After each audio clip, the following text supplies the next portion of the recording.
Hello. Hello, everyone. How's it going? Hope it's going well on this fine day for y'all. Apparently the drawing is not showing up, but hey, I think we've got music. Oh, it's a little bit loud. Let me turn that down just a little bit. Okay, there we go. And the drawing. Why? Why is it not here? Let's find out.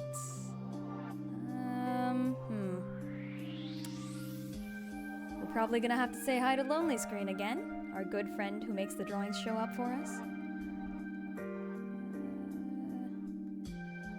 Good old technical issues. Okay. And now? Maybe? No, still? Okay, alright, I'll try one more time. Oh, hey, okay, there's Lonely Screen. We're on track to success, and now it should be filling the screen. Yeah.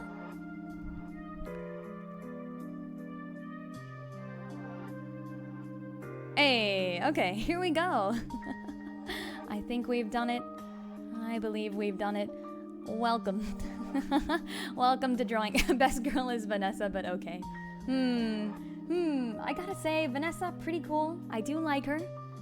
But you know, but like Lute though, Lute is good. Lute is just way too good for her own good. It's honestly kind of impressive how good she is. I have to admit that I kind of have a stacked Lute, so potentially my Lute is better than other Lutes. Potentially this is why I like her so much. But I mean, she's done so many freaking awesome things in this entire thing. Background music is a little too loud, thank you. We'll turn it down. Give me a second. Okay, something like this maybe? Hopefully that should work out. There we go. Lute is Nino, but if she joined early instead of late, that's true. That's true, but that's what makes her so good. Also, when I played FE7, I used Nino. I used all of the Nino I could. Let's just move this out of the way. Do a little shifting.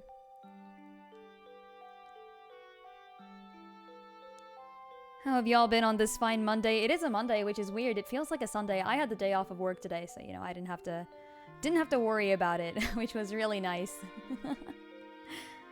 I think I kind of still have some work I need to get done, but I'm just gonna, like, you know, not do that for now and come back to it later. It'll be fine. It'll be totally okay. Other than that, I've just been kind of looking at Unicorn Overlord stuff to see whether I want to buy the game on release or not. It looks pretty good. It does actually look pretty good, but then, like, every time I look at it... Well, okay, so... The thing is, it's not a grid-based tactics game, right? It's like a... more of a, like, RPG-ish type of thing. It seems less of grid-based tactics and more of something else. I don't know exactly what genre. Due tomorrow? Due tomorrow. Exactly, exactly. I wish. This is what I used to do in college. For all of college, I pretty much only did things if they were due on the day of. Well, okay, no. If there was something that, like, if it was like a group project, I would have done it at the right time with the right people. Because that would have been bad. But I was, like, pretty much known amongst my friends for doing things precisely at the deadline and still managing to get them turned in on time. Multiple friends would be like, How are you doing this? How are you continually doing this? And not actually missing anything. It was my special skill, the ability to procrastinate. It's not a good special skill at all. It's a really shitty special skill, but you know what? It was useful.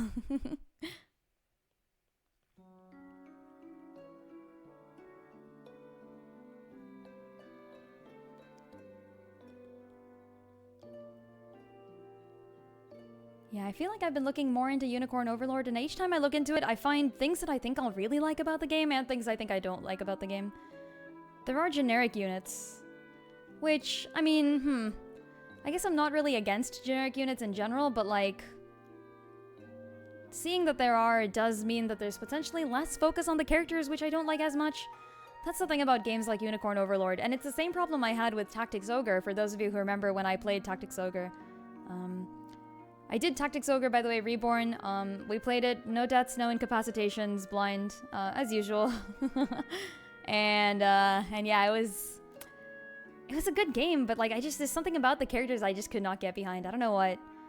I think I liked all of the Knights of Lotus more than I liked the entire cast, like the main cast of Reborn. I feel like I enjoyed these side characters that apparently are main characters of their own games more than I liked the main characters of freaking Reborn itself, which, I don't know. Yeah. But that's the thing, everything I hear about Unicorn Overlord so far keeps comparing it to Fire Emblem. I don't think it seems actually that comparable to Fire Emblem. It seems more like an ogre battle game.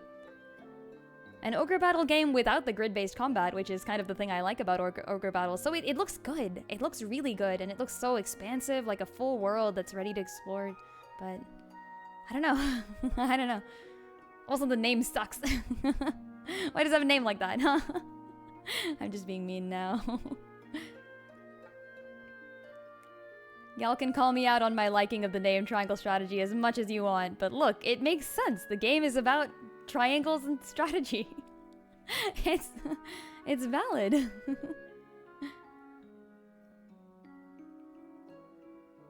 I think perhaps this cape part is a little bit shorter on the actual Lute design, so let's shrink it a little. Other than that, what else have I been up to? Oh, yeah, I was at a Chinese New Year party recently. Is it still Chinese New Year? I don't actually know what day Chinese New Year is. All I know is that my friend had his party for it this weekend? So is it this weekend, maybe? I don't know. Potential late happy Chinese New Year to everyone who may or may not be celebrating it. It's a really fun party, though, so...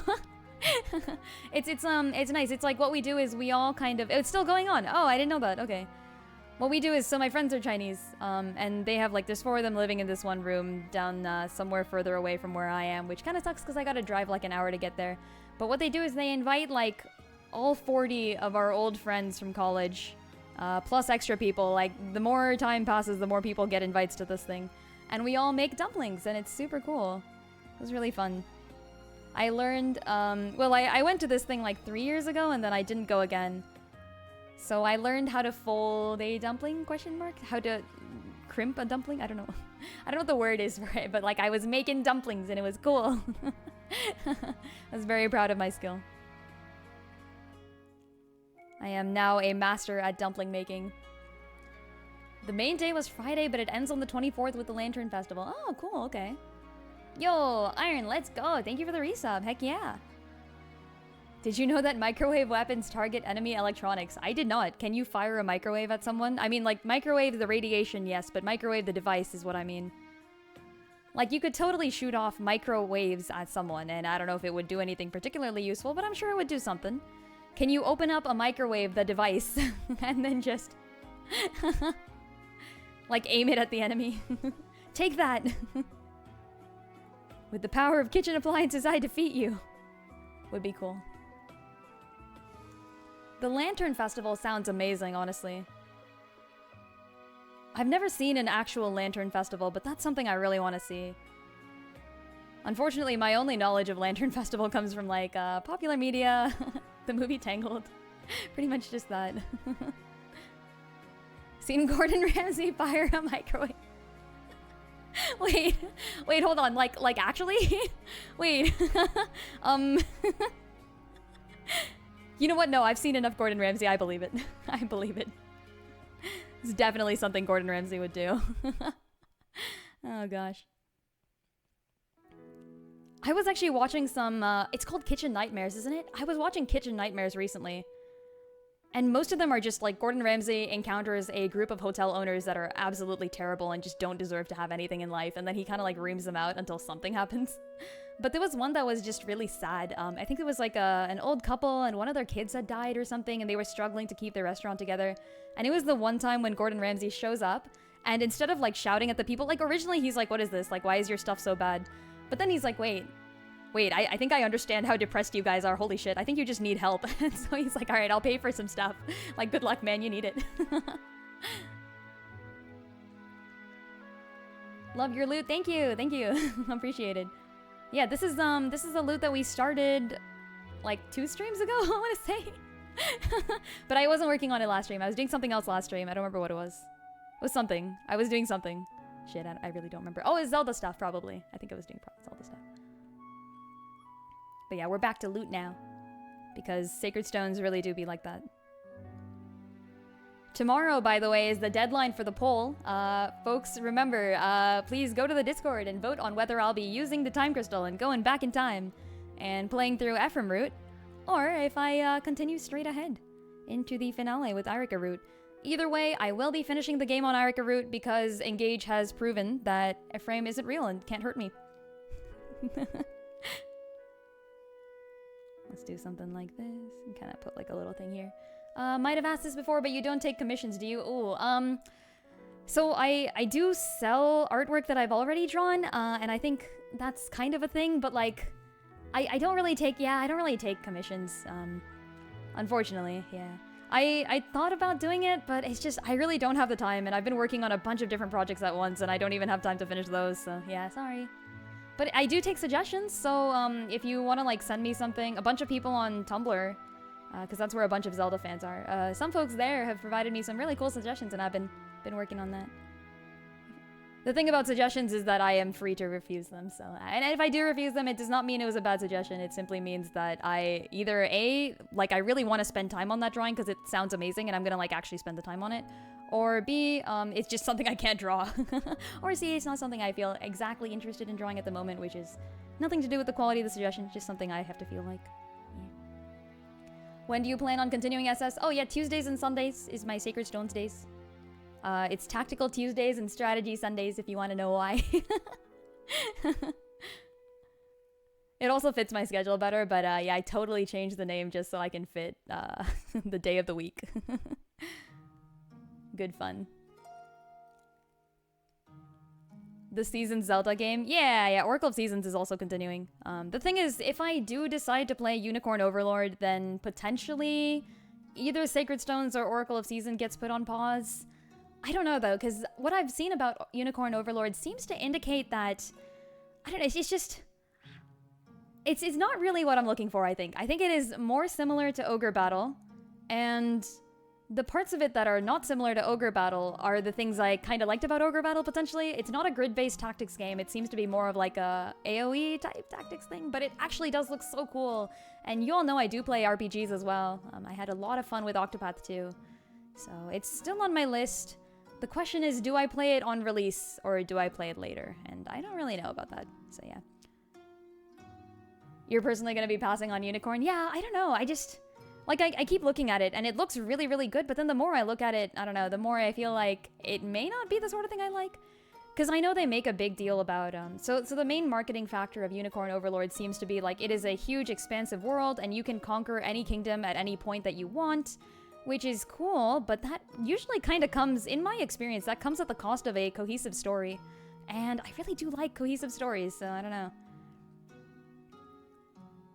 Looking forward to tomorrow's stream then? Yes. So yeah, by the way, go to the polls and vote, folks, for whether I'll be using that time crystal, because I'm going to be deciding at the end of today, probably.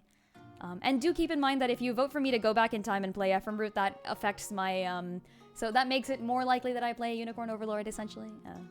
Not that I will play it, but you don't know. Because if I finish Sacred Stones, then I'll move on to Unicorn Overlord. Or maybe, like, just Triangle Strategy again. I don't know. Because I haven't finished Triangle Strategy. I've only played 2 of the 4 routes. I really want to play the other 2. I don't have time. I wish. I will not be playing FE4 and 5 because I, like the clowns in the FE Reddit, I am one of those clowns. I am waiting for the FE4 remake. It's gonna happen. It's gonna happen, I believe. That one leaker, like, years ago said that Engage would have a toothpaste-colored hair protagonist, and we all laughed. And they also said FE4. And we're like, ha, yeah, there's no FE4 and there's no clown protagonist. And there was a clown protagonist, so maybe they were right. Oh, gosh. Shoot, that's a good reminder. Completely forgot to do your Frederica run. Oh, yo. Go for it. Yeah, that's one of the 2 I've completed, so I know what you're in for there. And it's good stuff. It is good stuff. I do like myself the Frederica route. Yeah, FE4 real, and I'm like putting the clown nose on as I speak. Like, I know. I shouldn't believe in it, but... Unicorn is interesting, and you like the Atlas games you've played. I have not played Golden Sun. Is Golden Sun from Atlas too? Is that what that is? I have heard many things about Golden Sun. It seems I cannot come onto this specific community. No matter where I am in chat, someone will mention Golden Sun. I don't think we've had a chat in which no one has known Golden Sun. I feel like that's just been a general constant. That and Sonic. I can never escape Sonic. Sonic is always there. No matter where I go, Sonic lurks behind me. Okay. Alright, now what? I think her hand is too big. Yeah, let's shrink the hand. Let's shrink it.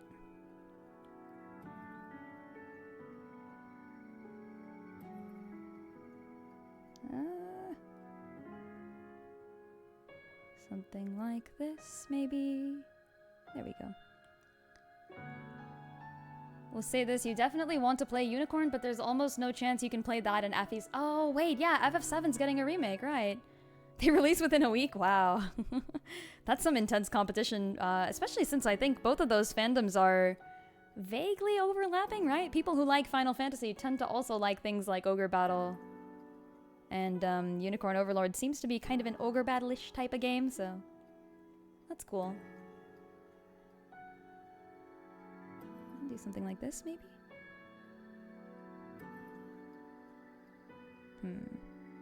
There. Alright, where's the fire? Here it is. So Lute is a character, yeah. Would be hilarious if you had a magical Arson. Oh, wait.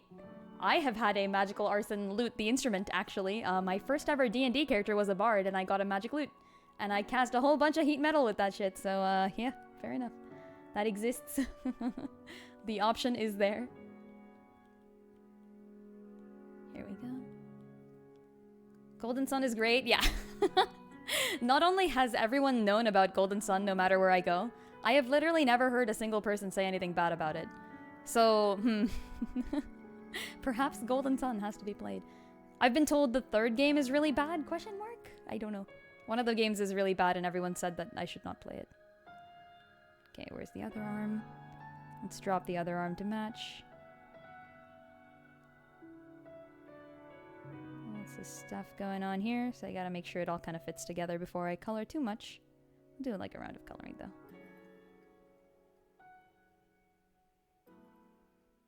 Kind of a large book here too. Let's shrink the book.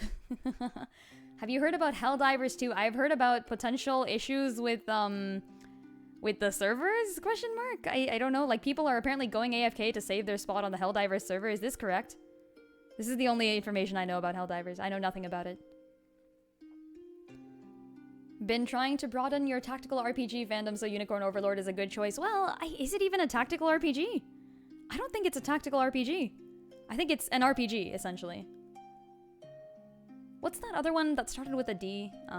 Shit, I don't remember. There was this other one, Diofield Chronicles. Yes, Diofield Chronicles, is that a tactical RPG? Because it's the same category as Unicorn Overlord. If you like Diofield Chronicles, I think you'll like this.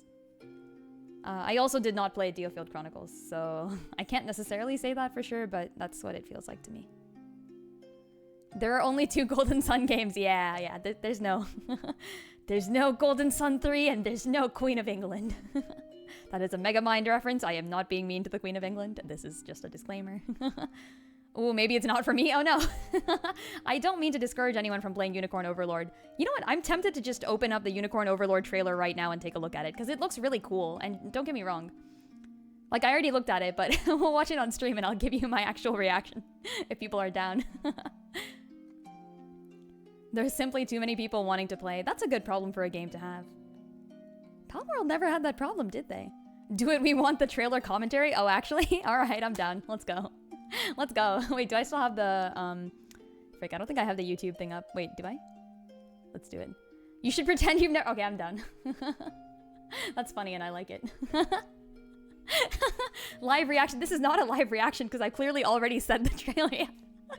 I literally just talked about what I thought about the trailer. You know what? I never watched all the trailers. Maybe I can find one that I haven't watched. All right, you know what? No, you've got me in on this. Sometimes we go into drawing. For those of you who may be a little bit newer to drawing streams, sometimes I go into a drawing stream and I get distracted and do something else entirely. So one time we created an entire 320 character quiz about every Fire Emblem playable character from the modern games, which, by the way, I have decided will be potentially the new sub-goal. So if I get to the next sub-goal, I will live recite all 320 modern FE playable characters, and if I miss one, I have to do it again. I believe in my ability to do this. Now that I've finished Sacred Stones, potentially, not really, but more of it. Oh wait, Sacred Stones isn't even in the modern category. Never mind, it's only Radiant Dawn afterwards. Now that I've finished Engage, which definitely helps, and FEH, I have more of a shot at getting all 320 of them. I have done it once before, and that clearly means I'll be able to do it again. Okay, Unicorn Overlord. I love the title. Yeah. Yeah. Our girl Lute committing arson. Let's go. I love it. She's the best. Everyone knows Lute is good. Like, you can't be on the stream and not know that Lute is good. And by the way, I'm not sure Lute is actually supposed to be this good, so It's memorable? Okay, is it memorable though? It's not memorable. Memorable is a freaking lie. Because instead it just makes me go, huh, what was that game again? Oh yeah, Unicorn Overlord. Ugh. The title sounds sick. Makes you want to... What? No, that's wrong. Okay, alright, here. Game overview trailer. This sounds like a thing that I should watch. Let's... How do I open it on YouTube? Watch on YouTube. Okay, I'm learning. Look at me learning. That's an ad. Shout over the ad. The ad doesn't exist. Yo, Sentinel, how's it going? Yeah, for Errant and Sentinel, who may have just dropped in, I have been convinced to just watch the Unicorn Overlord trailer, so I'm doing that now. Here, wait, give me a second. I'm sure I have a setup for the YouTube video thing. What? Huh? Okay. And then, yeah. And then... Hey, there we go. Yeah, amazing. I have all this commentary on a game I don't know exists, right? Like, what the hell? It's incredible. I've pulled all this information. What is this Unicorn Overlord you speak of? Wait, is this in Japanese?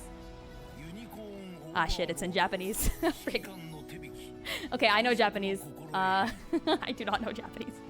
That is a freaking lie. Is there an English trailer? Oh wait, no wait, there's English. Let's go. Okay.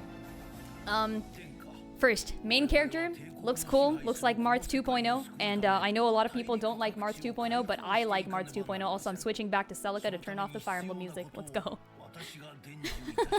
Wait, is this just gonna be these two characters talking? Hold on, I'm skipping through this. Subtitles. Speed. Let's go! 2x speed! That's how you watch trailers, folks. I am one of those plebs who watches YouTube videos at like... Okay, alright. What? You get to choose what area you want to unlock first? Wow, gasp. Oh, so cool, so fancy. Open world exploration. Whoa. Yeah, I've talked about this. I don't think I'll like this, actually.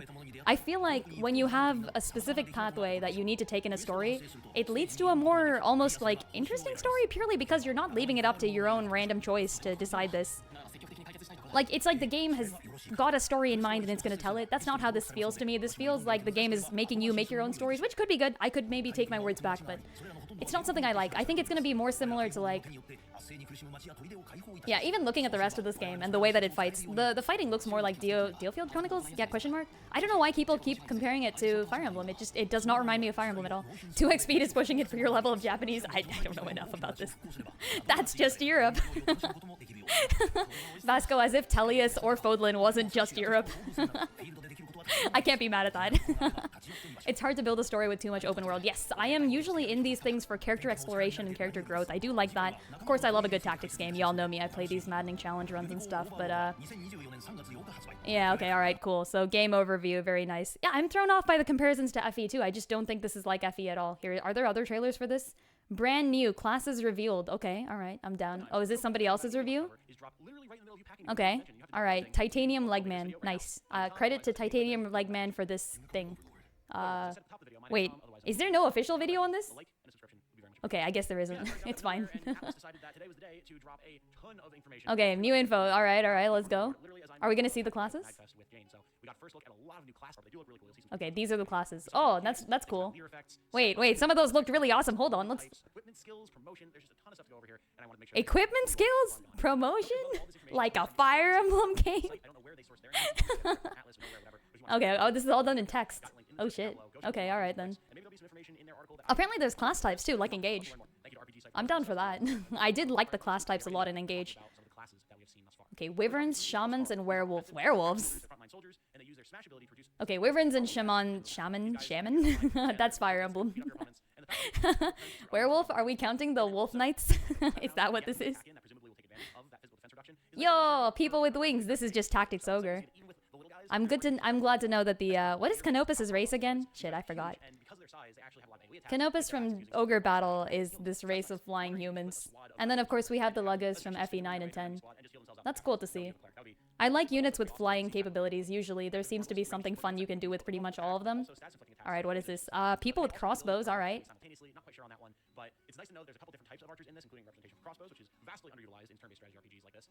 Okay, hold on. Crossbows vastly underutilized? I mean, true, but like, Ogre Battle does crossbows pretty well. I guess none of the other games do. Like, Fire Emblem does not, that's true. Okay, fair enough. I'll give you that.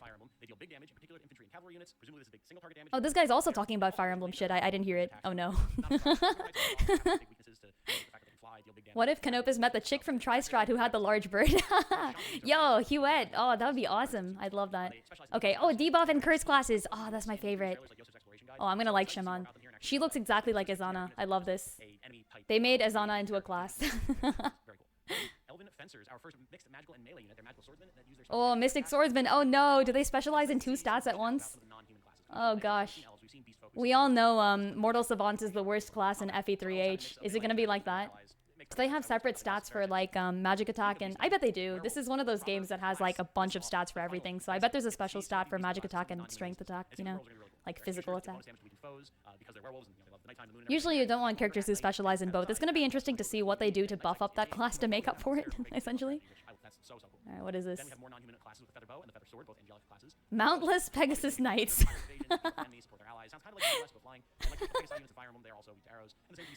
Okay. I mean, yeah, that's one way to classify people with wings. I bet Canopus would be mad about that. Excuse me? I'm not a Pegasus. I love that. Oh, Griffin Knight. Okay, okay, we've always got Griffin Knights. I like that. Yeah, that's been in Fire Emblem for ages, and I love it, yeah. But look, they've got axes this time. Oh, how dare they? Everyone knows it's wyverns to axes, Pegasi to lances. Please. I'm kidding. Okay, good old sniper class. Very cool.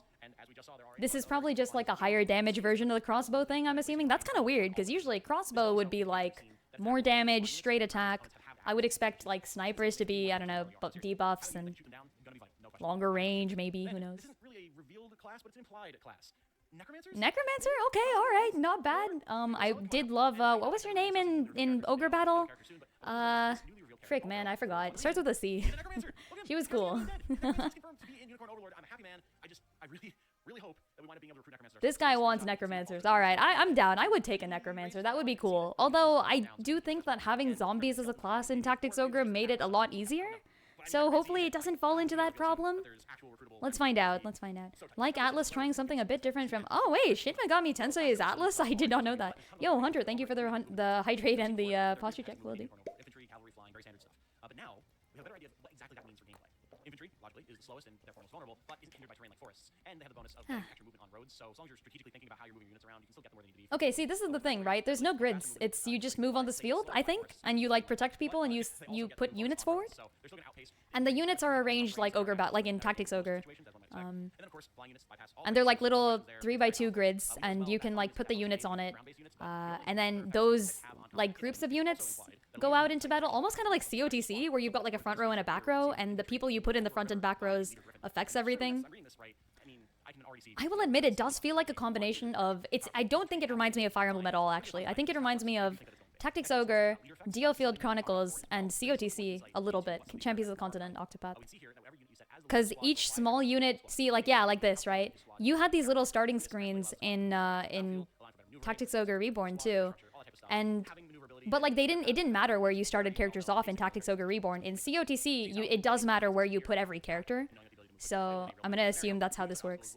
You're not a fan when there's way too much to track in games like this. Yeah, so I really do feel like Tactics Ogre Reborn kind of fell into that trap of just having way too many things to keep track of. And I feel like when you're just obfuscating information, it makes it harder to come up with a strategy, and not in a way that actually makes it like, oh, this is a difficult game. It's more of like, okay, the game is just not telling me these things and making me calculate them myself. So I don't know if it's going to fall into that trap. I will admit, I've only played Tactics Ogre Reborn, which had the whole card mechanic. I know you guys have seen that, and the freaking card mechanic, I've spoken at length about what I didn't like about the card mechanic, and how it could have been good. Like, it really could have been good, but I didn't like it. Okay, yeah, and then apparently it's auto battle. Like, once the actual little matches start, I think. Like, I don't think you get to control the units, right? They just go forth and do things. And then there's also generics, which is kind of cool, I guess. But the generics have the same sprites as the originals, because I saw like a video of this game where it's like the Yana girl, and then there was another girl who looked exactly like Yana standing behind her, and I was like, is this a clone or something? Maybe it is. Maybe it is a clone. Here, you don't have to worry about spending your gold and that type of stuff unless you're like, able to transfer gold to cities to get honor, in which case, cool, whatever. But it's something you'll earn on your own, and it'll you get honor? So you don't have to have the specific item that a specific unit needs. Oh, when you've got an entire army like this with full squads, full soldiers, having the ability to promote them be a little bit more flexible and universal is going to reduce tedium a lot, I think. We can also see here how Lane's sprite will change, which of his stats will be increasing. Oh, okay, so yeah, this is the promotion stuff. All right, I'm down for that. I do like seeing promotion in a class. I hope there's no super reclassing. Like being able to reclass anyone into anything. That would kind of suck. Yeah, it is auto, yes. I've heard about that. Yeah. Okay, Conman confirms. Good to know, good to know. Can the units move freely? If they do, you'd say it looks more like Trails of Cold Steel. Oh, yeah, it could be. It could be like Trails of Cold... I don't know enough about that to compare it. It reminds me of that kind of genre of games. Yes, it's not like Fire Emblem, in my opinion. From what I've seen. I've only seen a very little bit. I think the thing that is similar is the fantasy aspect and the ability to promote. That's basically what I remember. Other than that, it feels very, very Tactics Ogre-ish. Especially with all the stuff to keep track of and the less of a focus on characters potentially and more of a focus on like kind of just choosing your own path and going your own way. I've talked about this before too, and I think when I was originally, when they originally announced this, they started off the announcement with like, we're here to revamp all tactics game. We're gonna make the best tactics game you've ever seen. It's gonna be better than every other tactics game. And I'm like, ooh, okay, I like the confidence. I don't know if you should be claiming that, but let's see. That kind of started me off on the wrong foot, I will admit. I'm being kind of mean. I think this game will be very good. I think this game will be really, really good. I don't know if it'll be something I like, but let's find out. Class promotion is one of the things Fire Emblem has usually gotten right. I kind of agree with that. Yeah, I feel like class promotion in Fire Emblem has been pretty good so far. I don't like when it's free reclassing. I like it when there's like maybe 1 or 2 options to reclass from each character. In, for example, like Tactics Ogre Reborn, right? You can reclass anyone into anything at any time and then, you know, just keep going with that. No real class promotions there, but, you know, the reclassing is there. I would prefer if that wasn't here. Also, by the way, no permadeath in this game, if I remember correctly. So, I mean, you can take that how you will. I think permadeath makes Fire Emblem very, very good. I actually loved, however, that Triangle Strategy did not have permadeath, because Triangle Strategy on hard mode at specific things, it really did feel like if you had had permadeath, it would have ruined the structure of Triangle Strategy. So that was really well done. It felt super well earned. But, you know, permadeath in Fire Emblem I do like, so we'll see.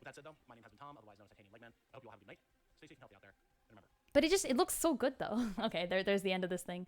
All right, thank you, Titanium Legman, for the info. I appreciate it, my dude. Let's go. This developer hasn't done much strategy before, so it could be anywhere from hot mess to pretty good. Really? Okay, all right.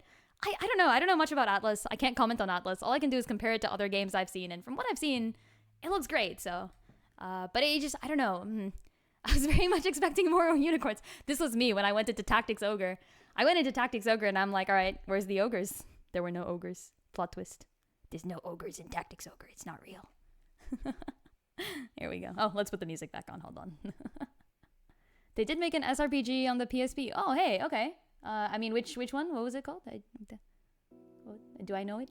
Maybe, maybe not. Vanillaware is the developer and Atlas is the publisher. Oh, okay. Fair enough. I don't know. I was not given this info when I played the game. And I have not played this game, so I wouldn't know either. I mean, it's not Square, right? Grand Knight's History, Japanese exclusive.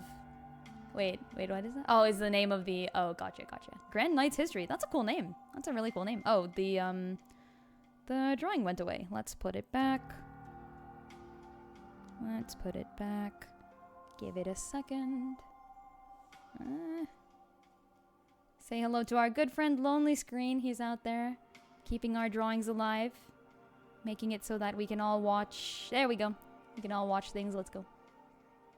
But yeah, it does look good. I don't know if I'll be playing it immediately. I don't know if I'll skip it though. It looks good. It's just, I might wait, see what people think about it first, and then give it a go. That's the thing about like committing to a game, especially a game like this where it looks like it's gonna be pretty long, pretty time intensive. And you know me, if I start a game, I will finish it. I started Tactics Ogre and I'm like, this is so much longer than I expected it to be. And then I started the 4-Ampa Wildwoods and I'm like, oh, is this not required? What? And we spent like a whole bunch of time in there too, and it was not even that bad. Except for when I went into the zombie chapter and I completely forgot to bring anyone who can exercise, so I had to kill every zombie at the same time. It was hilarious. That was a good time. That was fun. But yeah, no, for those of you who remember, by the way, for those of you who may not have been here, I did a full review of Tactics Ogre Reborn, and I talked about why I think I didn't like it as much as specific other games. I compared it a lot to Triangle Strategy, which had come out earlier that year, compared it to Fire Emblem. Of course, there are many similarities between all 3 of those games. I think there were specific things that did not appeal to me in that game very specifically, but that were still really, really good. Like, I can see why everyone loves Tactics Ogre so much. It's just, there were some things I didn't get behind, potentially. But I thought it was a great game. It was a really good game. I had so much fun with it. Lynn, patient gamer, I can respect it. Yeah, I don't know. I kind of want to play it, too. I don't know if I'll be patient. We'll see. yeah, different things will either decrease or increase my chances of playing it. Essentially, if I finish Sacred Stones, then I'll probably hold another vote, and we'll see what game comes up next. The other option is, well, actually, hold on. Are there any other strategy games that are potentially... Oh, FFT! Ooh, I have not played Final Fantasy Tactics. And I have been told about that one for quite a while, so that is also an option. There is, of course, always my good friend Tristrat, which we should probably play at some point. Because it's good. Play Triangle Strategy, it's really good, I promise. Just replayed it, heard so much about it. Yeah, I've heard a lot of people say a lot of things. The problem for me is that I have not played a single Final Fantasy game, so I'm going to know absolutely nothing about the characters. I'm gonna show up and I'll be like, yeah, look at these Final Fantasies, heck yeah. Look at them being final and fantastic. Yeah, play Tristrat, it's good. I mean, of course, don't play it if you don't like that sort of game. You're not gonna like it then. I only recommend it to people who like that specific type of game, so. I would never force someone to play something they don't want to play. But it is very good. Tristrat is what you would get, I said this many, many times, but Tristrat is what you would get if Fire Emblem and Octopath Traveler had a kid and that kid started dating Ace Attorney. That's how the game is.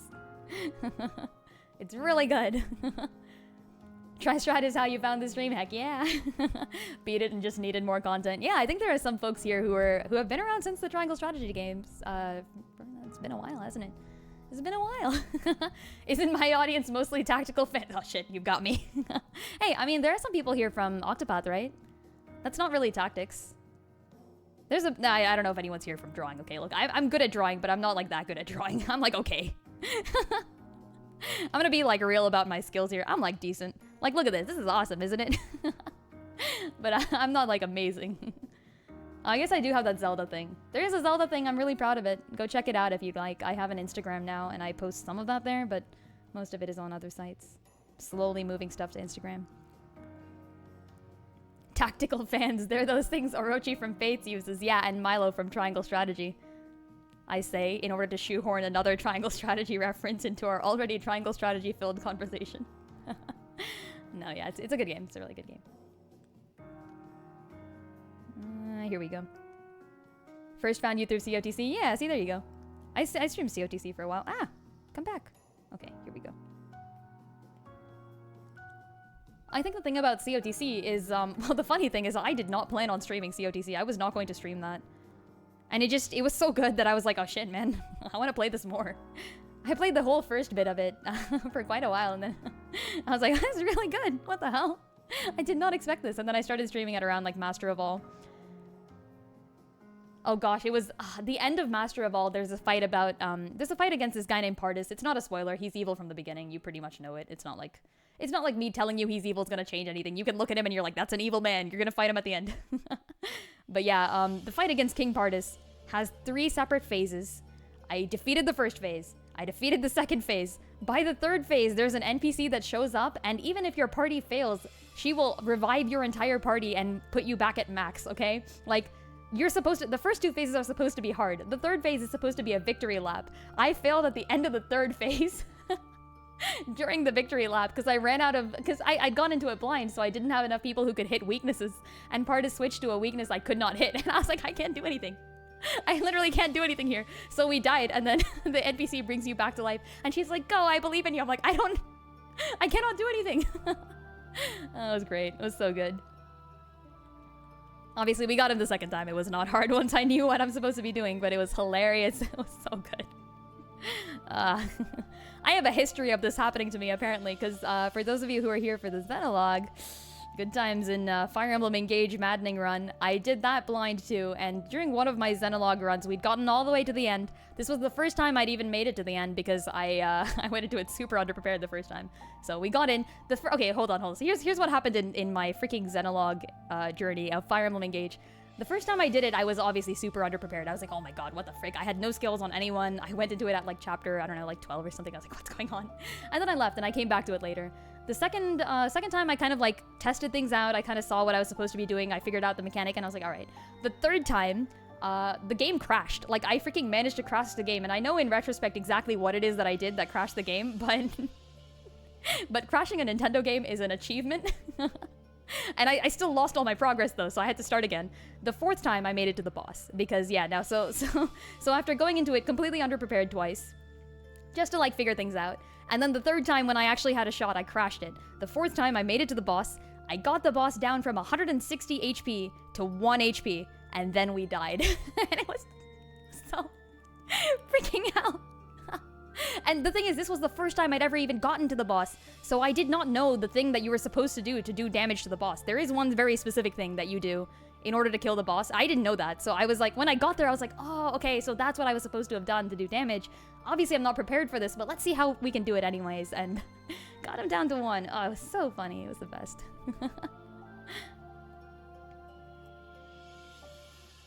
Yeah, I recommend this analog. If you haven't played the DLC, it's so good. I think you're gonna try that because you're having a whole lot of trouble on the bridge chapter. Oh, yeah. Okay, so the bridge chapter, it's really difficult. I had a few, I had a few things that I did there to make that doable. But it is doable. It is very doable. You don't need like any prep or skills or anything. I don't think I had any prep or skills or anything. I used some cheese tactics that I came up with. Recommend. That one I think took me 2 tries. I think it's the only Xenologue battle that took me more than 1 try. Other than the final, which took me like, what, 5, right? Counting all the other options. Something like that. Maybe even more. Okay, I think this is it. I think we've got our loot. Battle at Journey's End was already playing, right? Do you mean the music? Do you mean the music? Probably. I don't know. I wasn't listening. Do you still post to Reddit? Ooh, I post to Reddit if I'm posting, like, Fire Emblem stuff, usually. The Zelda stuff I'm posting is kind of usually more my specific AU, so I don't really post there. Instagram has some things, but then some things I do post to Reddit and not Instagram. The memes go to Reddit. Yeah. Like the meme of Alir getting killed by Pikmin, that was Reddit. I'm moving off of Twitter, though, so if anyone's on Twitter and would like to shift to any of the other sites, I post Zelda stuff is pretty much all gonna be Tumblr or Instagram. Octopath Traveler, Reddit, and Instagram, maybe. Yeah. Rip Twitter, yeah, I don't know, I don't like Twitter anymore. Frick Twitter. Frick Twitter. Yeah, Alana gives you max HP, SP, and BP, and brings you entirely back to life. I just could not do anything still. I was like, I can't do anything. How am I supposed to hit him? It was so funny. I had him down to like a sliver of HP left at the end, and I failed at phase 3. Oh, gosh. This is for COTC, by the way, not for Xenologue. Okay, let's go. Let's go. Let's do some coloring so I can iron out some of the things here. Got a whole bunch of faces going on, too. Let's delete those. Always good to have a few faces, just in case, you know? Seems like you'll have to give in and finally get yourself an Instagram then.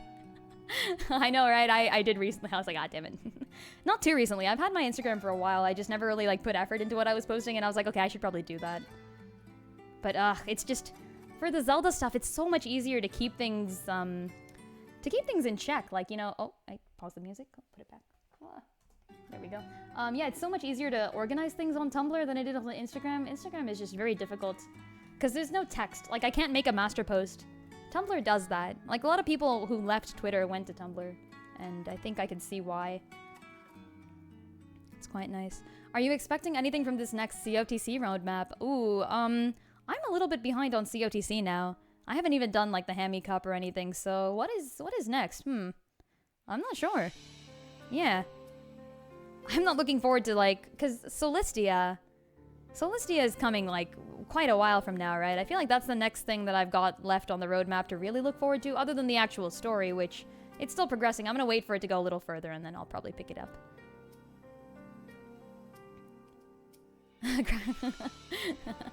Is Lute just a Lynn self-insert that she went back in time to sneak into the game? You're right. How did you figure it out?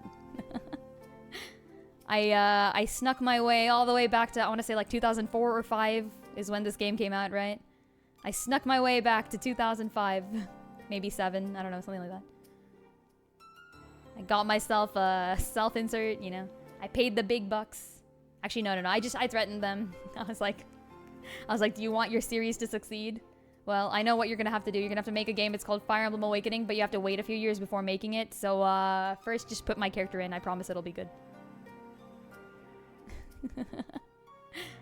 You told them the secrets of the No, they already knew the secrets of the child soldier. They'd already made FE6 by then. I couldn't teach them anything. Oh, gosh. Oh, there's something I might like in this roadmap. Ooh, okay then. Alright. You have a guess on when Celestia is coming too. Okay. I'm looking forward to Celestia. What else would I like? I don't know. I feel like I've got everything I need. I had my list of characters I wanted in COTC, and I've got them all actually, so I'm kind of set now. I'm like, yeah.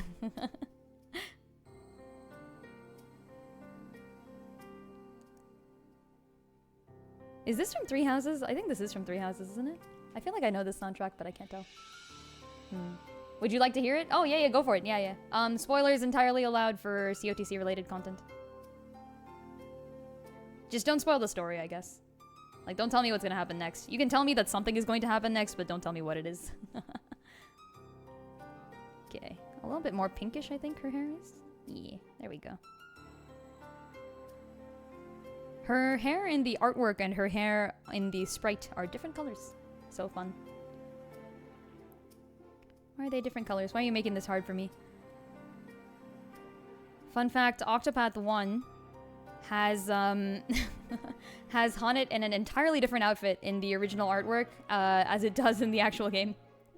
Which just makes it hard for people like me to do fan art. I was like, I can't draw Honnet because what is she wearing? Which one should I use? I guess a lot of games do that, but you know.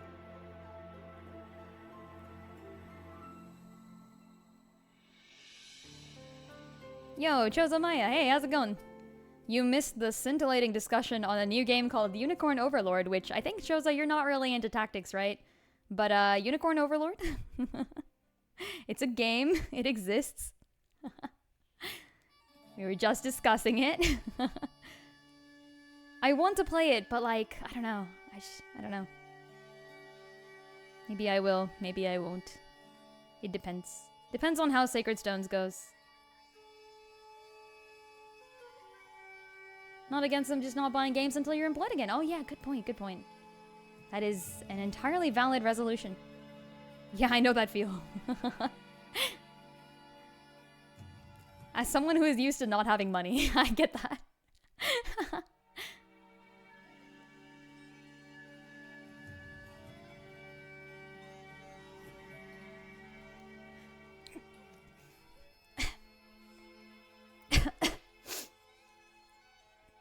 Two different interviews for tomorrow. Yo, what the hell?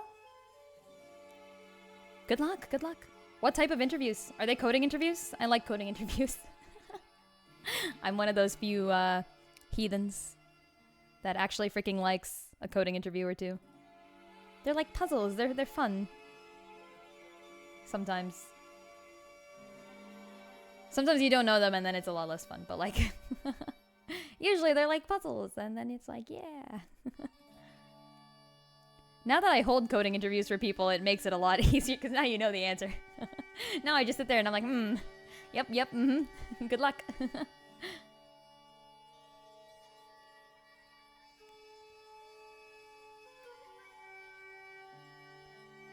Okay, we got that signature purple in there. Let's go. What else? We got a darker purple. Okay. Like this sort of thing, maybe. So on this one, around late April, we'll get the... Oh, the Live Alive collab! Oh, I forgot about that! Oh, I might actually go back to the game for that. Yeah, they're doing Ursted too. Oh, Ursted is my one of my favorite characters from Live Alive. They're doing Ursted and Strabo, right? Which is just such a funny choice, because Strabo is not a main character. Ursted, yeah, he's a main character, but like, Strabo. I guess they couldn't pick one of the other 8 protagonists. Or one of the other 7 protagonists, yeah. So fair enough. Yo, Neku VT, thank you for the raid. Welcome, folks. How's it going? We're here for art. Show us the goods. Valid. Entirely valid. Welcome to the Linfantry. How are things going? How are things going for you? Hope they're going well. Yo, thank you so much for the follows, guys. Oh my gosh. Triziel, is that the name? And Farran. I appreciate it. Heck yeah. That's a cool name. Both of those are cool names. Hell yeah. We are drawing Lute today. And we're also talking about some new stuff in the strategy game field. I don't know if y'all know about strategy games or tactics games. But yeah, there's some good stuff coming out. Some real good stuff coming out, aren't there? And then there's Unicorn Overlord. No, I'm kidding. Unicorn Overlord looks really good. I don't know if I'll be playing it, but like it looks more like Tactics Ogre Reborn than it does like Fire Emblem, and that's just kind of talking about that. Don't recall how I got here ages ago, but I was following you, and so here we are. Heck yeah. Always glad to see people show up again. Welcome, welcome. Looks like you guys were up to some fun stuff. What were you playing? Have I given you a follow, Neku? Let me do that. After this one, I can reach my keyboard. I can't reach my keyboard. It's a hard knock life. You were also drawing! Yo! Awesome. Awesome. Were you potentially drawing Fire Emblem? Because I'm just saying, Fire Emblem, we need more art on this. We need more art on games that are not Three Houses. Like, no offense, I love Three Houses, don't get me wrong. I am the Edelgard stan to end all Edelgard stans, but like... Drawing commissions! Ooh, that's fun. Nice, nice. I hope the commissions were kind to you this day and age. I hope they were things that you wanted to draw and that they came out super well. Oh yeah, the Bravely Default second collab. Yes, I've heard about that and I'm glad because hopefully we get a second Tri-Strat collab. Heck yeah, heck yeah. What sorts of stuff? Anything fun? That's the thing about commissions, right? Like, I was just talking on stream about taking commissions. I used to take commissions, and then now I don't anymore. Purely because I feel like I'm not good enough to do commissions, because when I start doing commissions, I always, like, lose... I don't know, like, I lose, like, interest. If someone tells me that I have to draw something, and, like...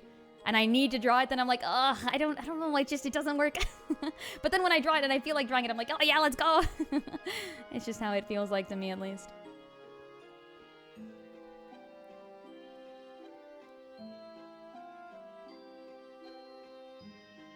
At some point, I'm gonna become super fast at drawing, and then I'll be like, yeah, let's whip these out. But not this day. Nah, the character is great. Understandable. Understandable. I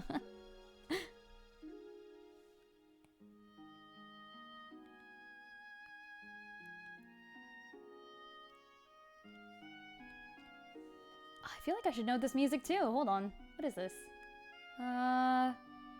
Oh, Path of Radiance. That explains it. That explains it.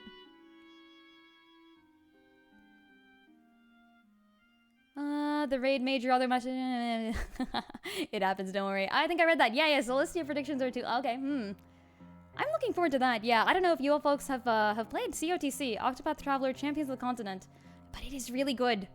It is one of those mobile games where, like, I don't even really play gacha games usually.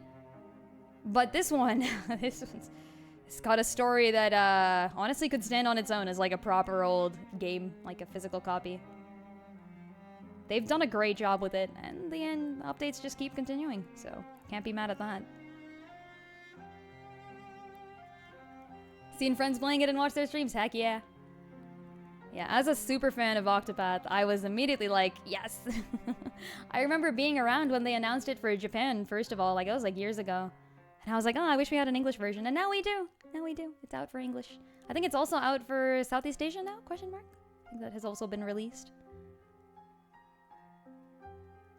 Think you'll want to save a few rubies for that 3.0 update. Oh, I've got my ruby count back up again. I think I'm at 6,000. I think I might be at like 5.5 thousand, something like that. You know how it is. You know how it is when you're saving money in a gacha game and... Okay, well, to be fair, I'm one of those people that actually freaking... I save like no one's business. I'm one of those hoarders. We were just playing Sacred Stones, by the way. Fire Emblem Sacred Stones. And the fun thing about Fire Emblem Sacred Stones is that, like... They give you so many good items and so many good, like, you know, everything. And I don't really need it yet, so every time I get something, I'm like, oh, I'll use it later. And then I don't use it, so it just sits in the inventory. And at this point, my inventory is completely full, to the point where I've been using benched army members to carry my stuff for me. Like, I have random units I'm not gonna use again that are just holding 5 iron lances or some shit, because I bought them early on when I thought I'd need lances. But the game has just given me so many lances that I don't need them anymore. I reached a point in yesterday's stream when I had to actually stop and, like, manage my inventory by dropping stuff, and I was like, no. Yeah, okay, exactly. Wait, see, Keyboard Kalani, I did that so... So before this, I played Fire Emblem Engage on maddening difficulty. I did like a blind run. It was super fun. Engage is an amazing game, by the way. I know the story is kind of cringe, but it's a good game. The gameplay is so fun. I promise. More people need to play it. But yeah, so I was doing my Fire Emblem run, and I had all these freaking stat boosters that I was like, yeah, you know, I'll need them sometime. I'll need them eventually. So I just didn't use them. And then and then I finished the entire final battle, and like halfway through the final battle, I was like, wait, I don't think I used those stat boosters, and I didn't use them. All the way up until the end. It was amazing. It was a good time. I did the same thing on Tactics Ogre Reborn too. Yo, Foxy Fears, thank you for the follow. I appreciate it. Welcome to the infantry. Yeah, I did the same thing on Tactics Ogre Reborn. I was doing this, frick, I don't even remember what I was doing. Oh, I was doing, so no deaths, no incapacitations blind run for that. And same thing. All the way into the final dungeon, and I'm like, wait, I think we still have like 25 stat boosters. Whoops. I didn't use them. It's fine. It's totally fine, okay? I will remember to use them in Sacred Stones. I promise. I promise. Hey, nice work. What size is this canvas? That's a good question. I don't usually check at all. Let's find out. 2048 by 2048 is apparently the size. So there you go. Oh, it's sideways now. What? What happened? Wait, hold on. I think you have to do this. Yeah, there we go. All right. But yeah, welcome to the infantry. Heck yeah. Glad to have y'all stop by. All right, this is gold. Whoops. Okay, there we go. Nyum. Won't tell why, but have a strong suspicion that the GL version will follow the JP character release schedule. Okay. For the beginning of the Celestia characters. Yeah. I'm really looking forward to that. I loved Octopath Traveler 2. It was so freaking good. Also, all the Octopath 2 characters are incredibly stacked in COTC. Like, they're really, really good. I feel like Oswald was maybe not as good, but pretty much everybody else has had something almost groundbreaking. I think Particio was rated as, like, top tier. Essentially better than anything else. Chat checking Lynn's stat booster's inventory like a helicopter mom. You're right. You're right, goddammit. Okay, but listen, I might need it later, okay? I might need it later. Oswald is pretty good. Yo, okay, good to know. I started with Oswald. Oswald was my starter in Octopath 2, so... Good to know he's been represented well and fairly. We don't get that in Fire Emblem Heroes. In Fire Emblem Heroes, any character that used to be good, is just nerfed. Like, immediately nerfed. Fire Emblem Heroes is the gacha game based on Fire Emblem for folks who may not be as familiar with those strategy things, but it is a good gacha game. It's been going on for quite a while.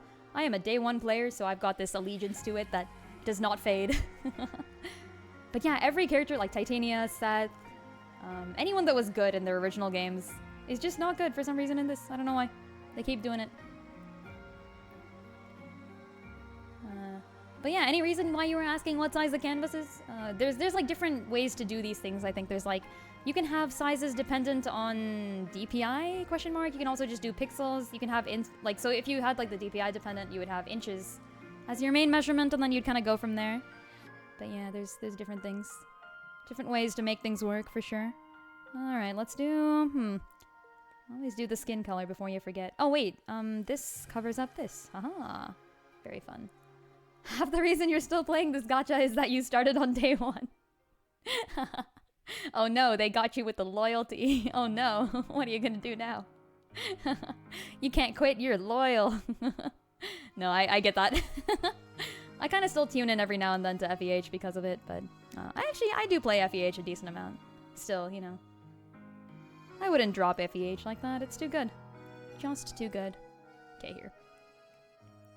Everyone who was good in FEH a year ago is not good in FEH now, that's true. Okay, but like, you know a character has been shafted when they're not even good on release. Like, that's the main problem. Here. And here. And this. Bam. The most broken OT2 original would be Hikari. Ooh. I would hope so, actually. Hikari is also broken in OT2, so fair enough.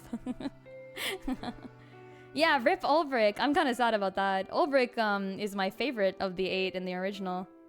So, sad to see him get so nerfed. I do still, of course, have myself a good old Ulbrich. I don't build characters because they're good. I build them because I think they're cool. And then I use strategy and tactics to win anyways whenever I can. Depending. Most of the time. don't need to spend money at this point, so it's whatever. That's kind of true, yeah. I'm also a free-to-play player for both games. I have not spent. Sometimes it does test my, my resolve. Especially in FEH. Like, they recently had a deal, which was, FEH Pass for 1 month for $3, I think? Which is kind of insane, and I also had already spent more than 40 turns summoning for Marth. Which meant that I could have easily pulled essentially a free copy of Marth for just $3. Like, guaranteed free Marth copy for $3, and I was like, I can't do it. I can't. It would break my resolve.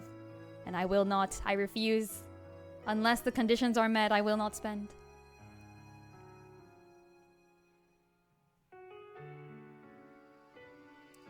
The slippery gacha slope. Yeah, they try to get you, don't they?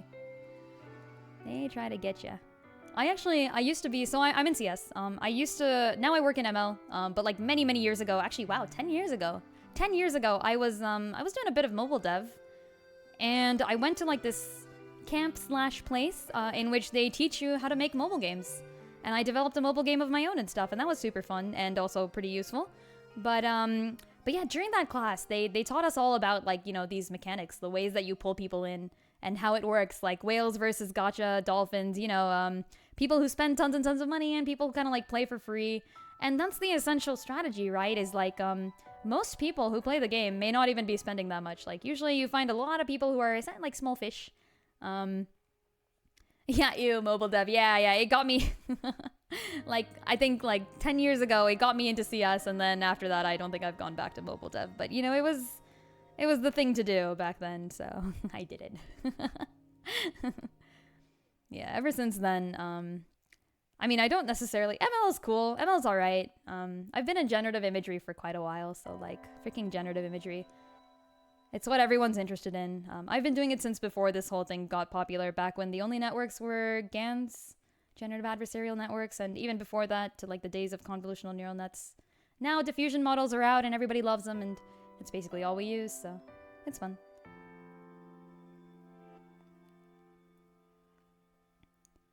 But yeah, back in the mobile camp, they taught us all the things, and the main focus is to appeal to the players who will spend a ton of money. Like, you don't necessarily need to have everybody spend a little bit of money, you just need to have a few people spend a lot of money. And that's the thing. So, like, what you want is a bunch of people who are either free to play or, like, maybe paying, like, $1 or $2, so, like, that's fine, right? Maybe, like, something in the tens up to, like, $100, that's also fine.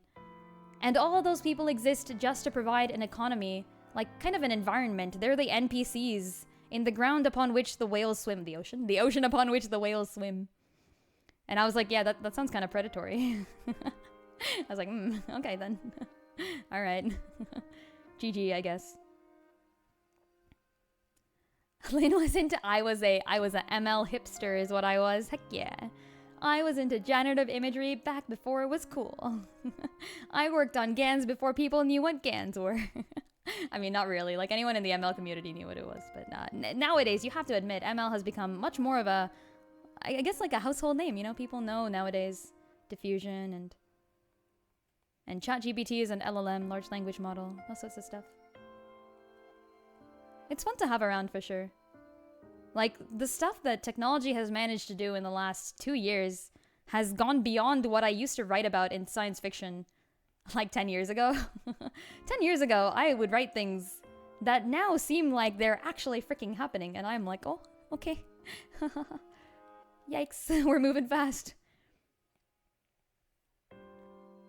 People didn't expect this in science fiction. People expected robots to be able to do menial tasks. No one thought the first thing we would properly get to solve was freaking artwork and text. Like, that was not a thing. General intelligence when? Okay, so this actually brings up an interesting point. I don't remember what the name of this thought experiment is called, but it's called something like the Chinese door or something. I don't know, whatever. I'm gonna explain it though. So imagine you have a room, and in the room there is a man, and the man does not know the language of Chinese. But every day, the man gets like a series of Chinese characters passed in through the doorway to him. He does not see the people outside and nothing like that. He just sees the characters. And he's got a book, and the large book tells him what to respond with for each character set that he's given. And it's a very, very complicated book, okay? So, like, maybe he gets, like, characters 1, 2, and 3, and he's like, okay, well, what do I do for that? So he looks up in the book, and it's like 1, 2, and 3, and it says, like, oh, put this, like, 4th character and this 5th character and the 6th character, and that's how you respond. He's like, oh, neat, okay. And so he starts off kind of simple, but then the complex characters get even more complex, and then the sequences of characters get longer and longer, until the point becomes that he's, like, getting entire sentences of Chinese passed in through the door to him, and he's responding by looking in the book. And the book does not, by the way, tell him what the characters mean. All it says is, if you get this set of characters, respond with this. And so he continues to do that for quite a while, right? Now, at some point, someone else goes in the door and talks to the guy.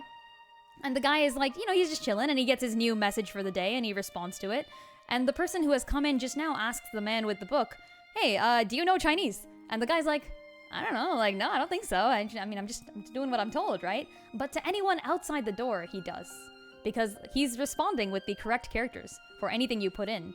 But does he truly understand it? And that's the thought experiment. I think I forgot the name. I really did forget the name. God damn it. Okay, there's a name for this. But it's a cool thought experiment. Like, does the guy in the box understand Chinese? If he can respond to everything, if he can respond to everything properly, but doesn't necessarily know what he's saying? Question mark? Like, how far do you have to understand something before you can be counted as understanding something?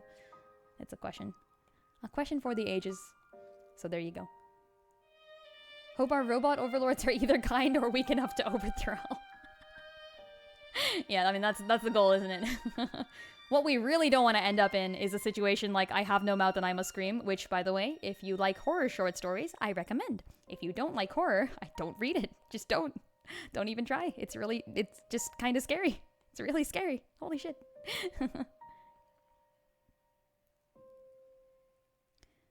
There's a funny joke about the status of AI right now. Most people, yeah, that's that's the thing, isn't it? Most people thought AI would do the manual labor and, like, you know, we could be free to do artwork and, you know, other things. By the way, full clarity, despite the fact that I work in generative AI for my actual job, all of my artwork is drawn by hand, as you can see here. I'm not at the level. My stuff is good, okay? Like, I'm doing alright, but, I am using my own talents to do this stuff. I think in the end, hopefully, AI will become a tool that artists can use as well. Like, that's part of the goal, right?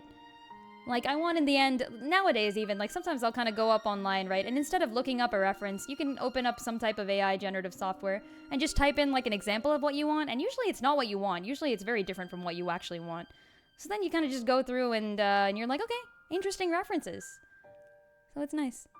You've seen some Zeldas with 3 arms and 9 fingers on your stream. Gasp, how did you know? That's not Zelda, that's just Robin from One Piece. Nah, I'm kidding, of course. It's called the Chinese Room Argument or Thought Experiment. I got it right, let's go! Oh, wait, did I say Chinese book? Shit, I might have said Chinese book.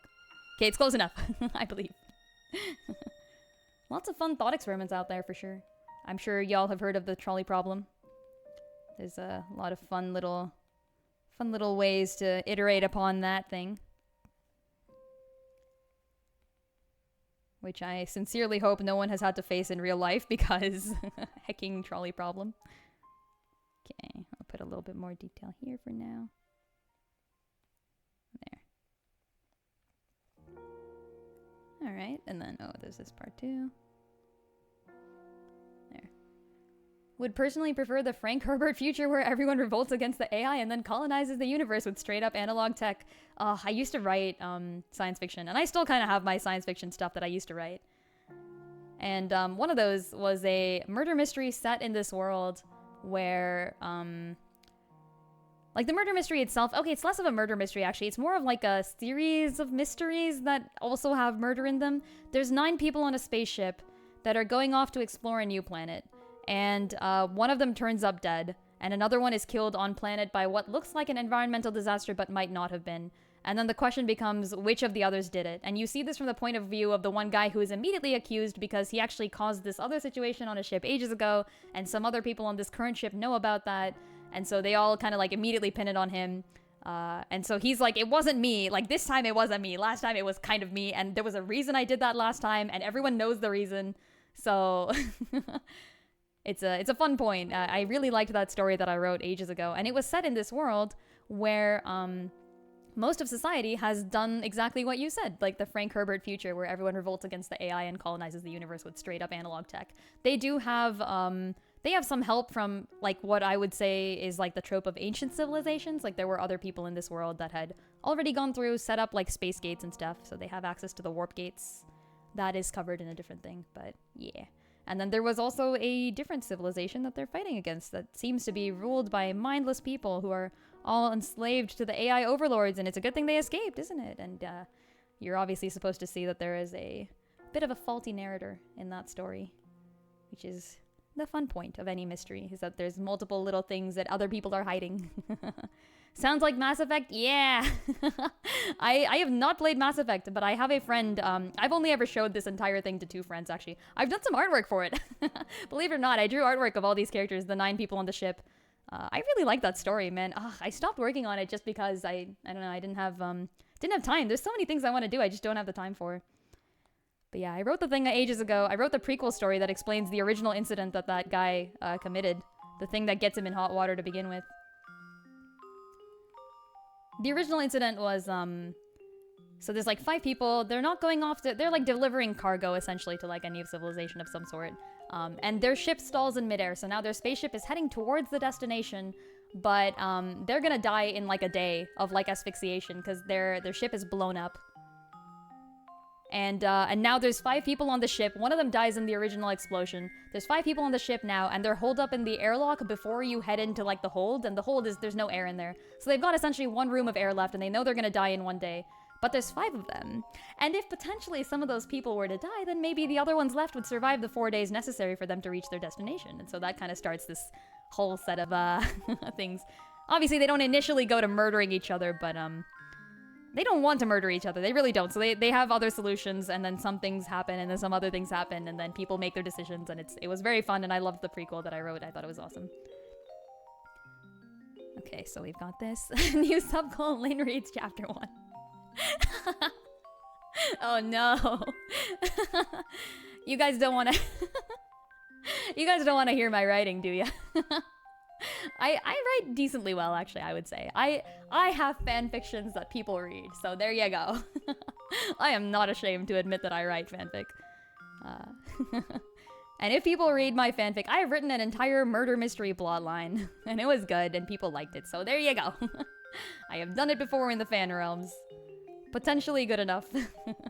Nothing scandalous, unfortunately, for y'all. Just murder mysteries. The 11th game in the Trails franchise is another JRPG with an AI sci-fi driven plot. Ooh, that sounds really fun. I love that. Okay, we got red here. We'll do this. Yeah. Maybe a little redder. You'd have to play the first 10 games to understand anything. Yeah, that's kind of the thing, isn't it? Actually, my friend was just telling me about Trails, literally yesterday at that Chinese New Year party. I met a guy for, like, one of my other friends, for the first time in, like, 3 years. And he was like, you know what I've been into recently? And I'm like, what? He's like, Trails. So he was explaining how, like, the first 3 games were about, like, one group of people, and then, like, actually, no, the first 2 games are about one group of people, and then, like, the third one, the other one comes back, and it's, like, cool, and there's, like, this new continent now, and then more stuff is happening, and then 4 through 6 are, like, about another thing.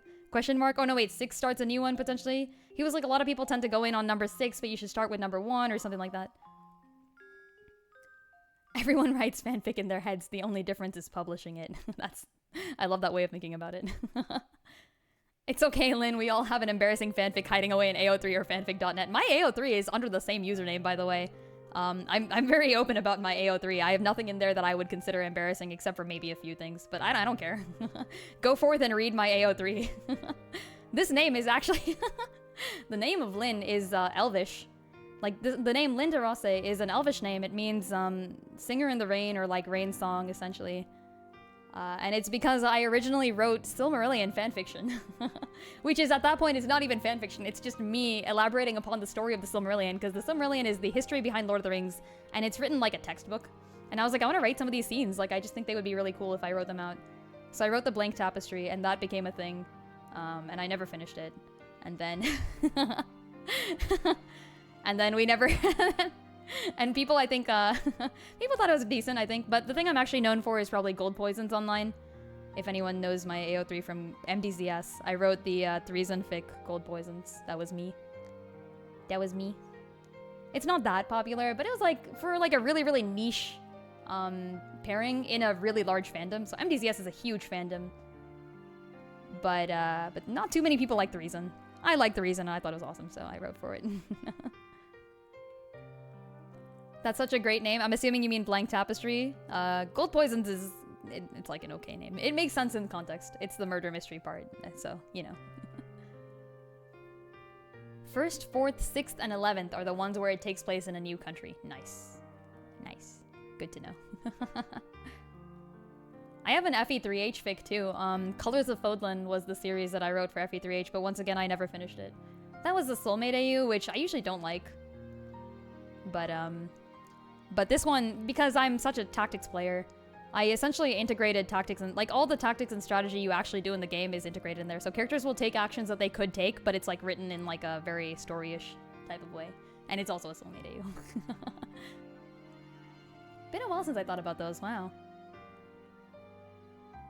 Okay, so then there's like these buckle things, question mark? Okay, are they brown? No, they're like gold. Let's go. Merge down. The 11th one is being released this summer. Oh, yo. Yeah, they keep making more trails. And I'm like, oh, how many trails are we gonna get? Volk X Tanith. Wow, that is a fic. I have nenever heard that pairing before. Oh, whoops, come back. Okay, there. I've never heard that pairing before. That's an interesting pairing for sure. You know what? No, I could see it. I could see it, yeah. Volk and Tanith. Huh. They're both the serious type, although, if you're gonna call for the fireman, you'd better know what you're getting into.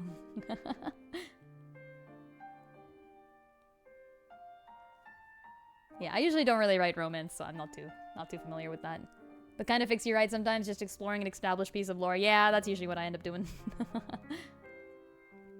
Usually I'll have like an idea for a story that's centered around something, and then I'll kind of like take it and go. But I'm one of those people, I'm like a stickler for canon, so everything I do will be as canon as possible. I like that sort of thing. There's 13 Trails games already? What? Oh my gosh. Trails just keeps getting bigger and bigger. And apparently they're all connected too. Like, I mean, there's 17 Fire Emblem games, but they're not all in the same universe. They're pretty unconnected sometimes. I think Magvel is actually the most unconnected Fire Emblem game, now that I think about it. Wait, yeah, huh. Because no one in Sacred Stones really shows up for anything else. In Fire Emblem, at least, games 1, 2, 3, 4, and 5, and 11 and 12 are all set in the same continent. No, sorry, the same world, but on different continents. 13 is set 2,000 years after Game 1, but on the same world, on the same continents. 7 and 6 are in the same world, and there are some vague implications of connections towards the other games that I just mentioned, 1, 2, 3, 4, 5, and 11 and 12, and 13. There's some vague connections there. 14 is almost entirely independent, but it is connected through 3 people who travel from game 13 to 14, so those guys are connected. 15 is a remake of game 2, actually, so I should have put that in the original list. And then what else is there? Yeah, I think 16 is 3 Houses, which is... Okay, I guess 3 Houses could also be one of the more unconnected ones. Either 3 Houses or Magvel Sacred Stones is the most unconnected.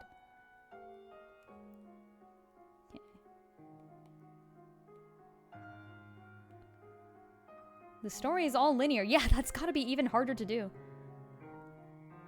I guess they'll only stop when they pull off the story they want to finish, which, to be honest, that's great. That's how you should write a story. In my opinion, if you're writing something just for like, oh yeah, like, what do people want to see, then it decreases the quality of the work. Anything that attempts to like pander to the general mean of the audience, it's just, I don't know, it just feels like it's less good sometimes. Gotta have freedom of expression, you know? Write what you want. Trails is super good, both in story and gameplay. Yeah, my friend talked about it for like a good 15 minutes straight. And I was comparing it to Octopath Traveler, because I enjoy comparing stories to other stories. I'm like, oh, that sounds interesting. Kind of reminds me of some of the tropes I've seen in Octopath. Not that the story reminds me of Octopath in general. It's very, very large and much bigger than Octopath could be. I mean, it's got how many games in it again, you know? But it does seem quite nice. Remember seeing a theory that Fate's continent exists north of Hatari since the continent is never actually named and the southwest portion is just cut off. Ooh. That could be fun. I like that. Yeah, Fate's Landia, which does not have a continent name. Unlike every other world in the Fire Emblem series, no one bothered to give the continent a name. What the hell, guys? Give the continent a freaking name so we can refer to it by something. Ugh. But yeah, Fate's Landia's location has been hotly debated. I would like that. I think that would be cool. North of Hatari. I've always had the headcanon that there is there's a portal to Awakening World in the desert between Hatari and Tellius and the rest of Tellius. Because that would explain how Priam, who claims to be a descendant of Ike, got into that game. That'd be kind of cool. Alright, we got this. And let's do some other stuff. I'll just do this for now. What else? We'll do like that. Alright, what color should our book be? Red for Arson. I think last time we titled it How to Get Away with Murder or something. Would be fun. Oh, this is also gold. Whoops. There's the theory that Nils is Forsetti. Ooh, that would be fun. Oh gosh. I personally love the theory. I don't know too much about games 4 and 5 because I haven't played it, but I can see where you're coming from. I like the theory that Mark in game 7 is one of Robin's 2 kids. So, because they were called Mark in Awakening in the Japanese version. In the English version, they're called Morgan. But okay, gold here. What? There we go. Red for fire because every other tome is too heavy for her 4-con. You're right, but listen. She's good with them anyways. She has so much speed, it does not matter. She can lose 3 speed and still consistently double everyone, which is at that point you know she's insane. Yo, Tom Rolls, thanks for stopping by. I'll see you later. Heck yeah. Yeah, I forgot to say the original message. Folks here who are potentially beyond their sleep times. Sleep is important. Do get some rest. Make sure you've gotten, you know, food into ya. Get some drink, you know. Get something to drink. Take a little rest if you need to. No worries. I love having people stop by, but I do appreciate y'all's being somewhat well kept as much as can be in this day and age. I say as I proceed to not get enough sleep and continually. It's okay. Being a hypocrite is required around here. Do as I say, not as I do. Not actually heard that theory about Morgan Mark before. Yeah, I know, I love it, because first of all, that canonizes male Robin. Because we can assume that male Robin had 2 kids, right? And both Robin and Morgan have... Let's assume Morgan is the girl and Mark is the guy, right? So we can assume that Morgan, since she's forgotten everything, does not remember that she ever had a brother. And we can assume that Robin, since, you know, they're like evil, has also forgotten everything and doesn't know that, that he had a son too. And that they were originally twins, except when they jumped into the Outrealm Gate, one of them got sent into FE7 and the other one went back in time to FE13. And it's technically possible to have a portal from Arcania to Elib, which is the FE7 game world, because Nils and Ninian are canonically, potentially, from Arcania to begin with. Or, like, not really Arcania, but, you know, that whole world around Arcania. Potentially Yggdrasil, or however you pronounce that. Okay, here we go, and then let's go with more red on this, and maybe a little darker on the hands, I guess, potentially. They both have a Dragon's Gate. Oh, yeah. I mean, I was considering the Outrealm Gate, but I guess there's also a proper Dragon's Gate. Do you mean the Outrealm Gate, right? No? Outrealm Gate?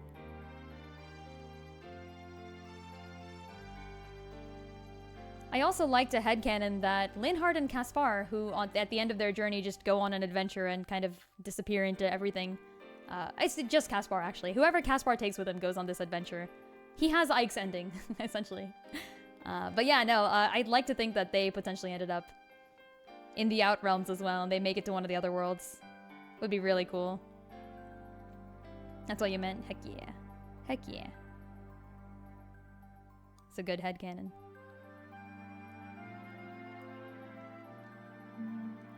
More gold here.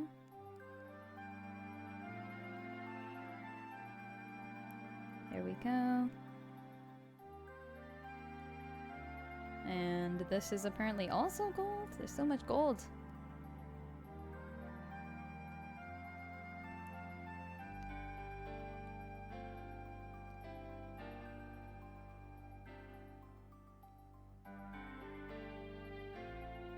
Large pen, be large like this. Let's go.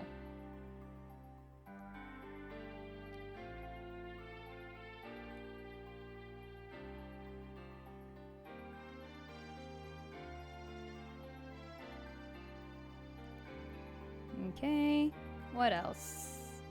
Ah, pages of the book. Let's go. What they gonna be? Kind of like yellowish, you know? That's how book pages are. Somewhat yellowed with age. A little singed with fire. As one does when one is dealing with books of this caliber. It doesn't even need to be an elf fire tome, it's probably just a normal fire tome, because Lute can wreck everyone with just that. There's a line in SS that shows a possible connection to the other games. Ooh, I'd love to hear it. Yeah, don't tell me now, though. I'll wait. I'll definitely wait.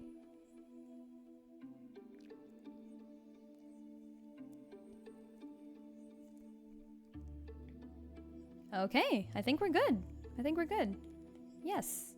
Oh, there's like a tiny bit more gold. Oh my god. Why is there always gold everywhere? Here.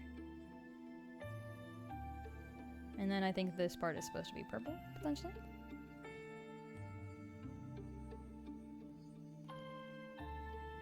And a little bit more skin.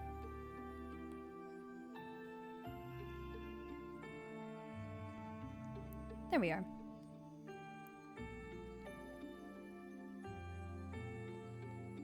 Okay. Lighting time. Lighting time.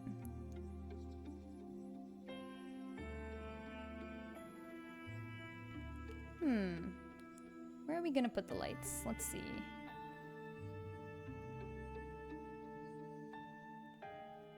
I think if we make the background like super dark and then kind of go from there. Something like this, maybe? With a little blue in it. Yeah.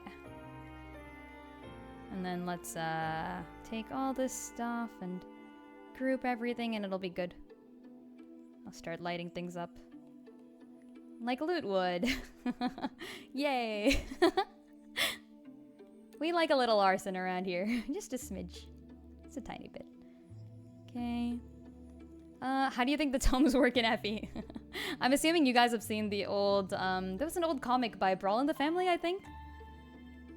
It was one of the best comics. Brawl in the Family is really good. Give it a try if you like anything, Super Smash Brawl related. Super Smash Brothers Brawl. But, there was one about Fire Emblem where it was just Muriel in Awakening, and someone is like, why do you keep using up books like this? And Muriel lights the tome on fire and then chucks it at the enemy, and she's like, because... I love that. I love that notion of just... like, it's not like the words are magic or anything, you just... light the tome on fire and use it as a projectile weapon. And then it bounces back and you catch it again and then use it again once you're done. You know.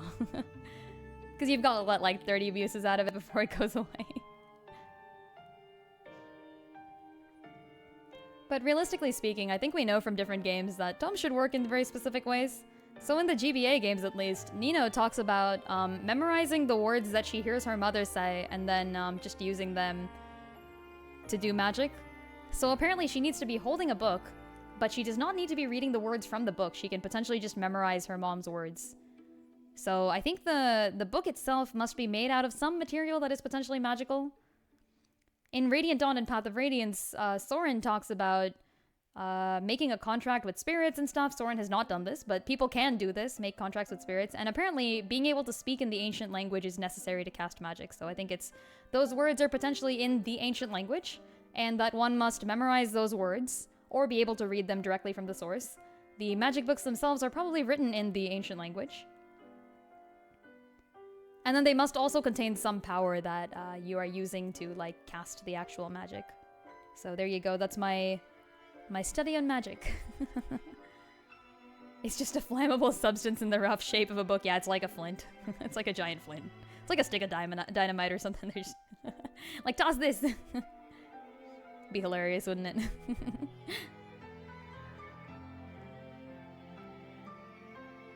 Magic words plus magic books equals magic, yeah! Oh, and a magic stat, right, true. Okay, good point. In the first ever Fire Emblem game I played, which was Shadow Dragon, that's Marth's first game but remade, I did not know that the magic stat was supposed to be, like, you know, its own special thing. I thought that even if a swordsman used a magic weapon, that he would still use his normal physical stat for attacking, so I gave Navarre the Levin sword, and I was like, why is he not doing any damage? Must be a bad character. And then I stopped using Navarre. And then later I learned how wrong I had been. It's okay, because Barst essentially, like, solos the game for you, so it's fine. Great man, just a woodcutter, chillin', doing his own stuff, and then absolute shenanigans happening there.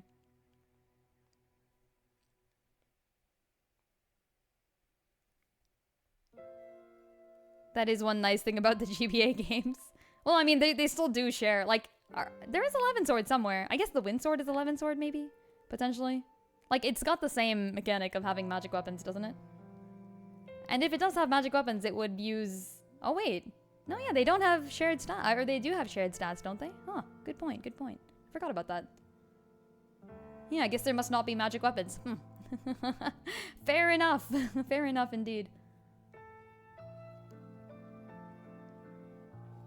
Yeah, it must just use the strength stat. Okay, that's super cool. We'll have to find out, yeah. Oh, Runic J, thank you for the follow. I appreciate it. Welcome. Welcome to the Land Infantry.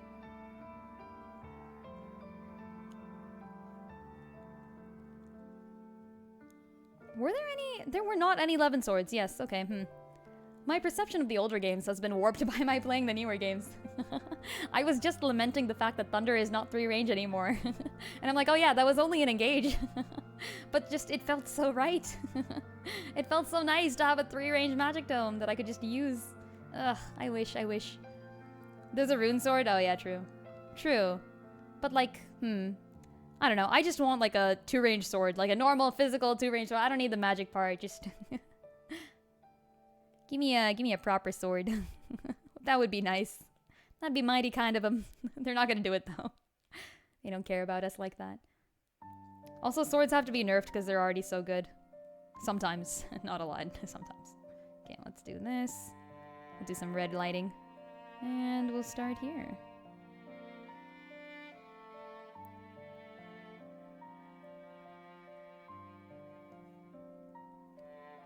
Where's my extra long sword? Oh, it's in Tears of the Kingdom. Oh, gosh. That was one of the first things I did in Tears of the Kingdom, by the way. I was like, you can combine weapons to make even longer weapons? Oh, guess what? I'm gonna put 2 sticks together. I'm gonna take this super long pike and put another pike on top of it. Let's go. Oh, you know what? No. With the extra long sword, that's just Ragnell. Ragnell's a 2-range sword. There we go.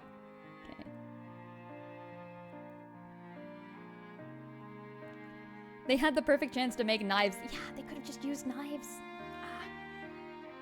But they didn't. They decided no. And the game world suffers for the lack of what could have been. Yeah, it's kind of unfortunate, isn't it? In terms of weapons, though, I feel like the weapons I enjoy the most are the joke weapons. Like, I know everyone doesn't like Fates. I also don't like Fates. But the joke weapons were so funny. I loved it. It was hilarious. We need more joke weapons in the series, man. Engage had joke weapons too, and they were the best. I still have fond memories of the violin bow from Fire Emblem Fates. Which is it's like a normal bow. It like shoots arrows and stuff, but it's like made to look like a violin. It's so funny. Ugh. There's a character in Awakening that picks up pebbles on the road as his lord passes because he doesn't want his lord to potentially trip. Frederick is the one for anyone who's played Awakening. And in Fates, there's a small part where you can play the DLC chapter where you meet him. And the first time you play it, I think he gives you something useful. But the second time onwards, you get a pebble. And it's a weapon. It's a dagger. It's just a weapon. So good. Fates would have been great if the main character was in a cardboard box. Yo, I agree. Okay, so the thing about Fates, right, is it was good in concept. But there were just a few things in execution that did not come out the way they planned. So I think I remember hearing somewhere that it was actually written by someone who was decent and they got like a whole plot line for it and stuff.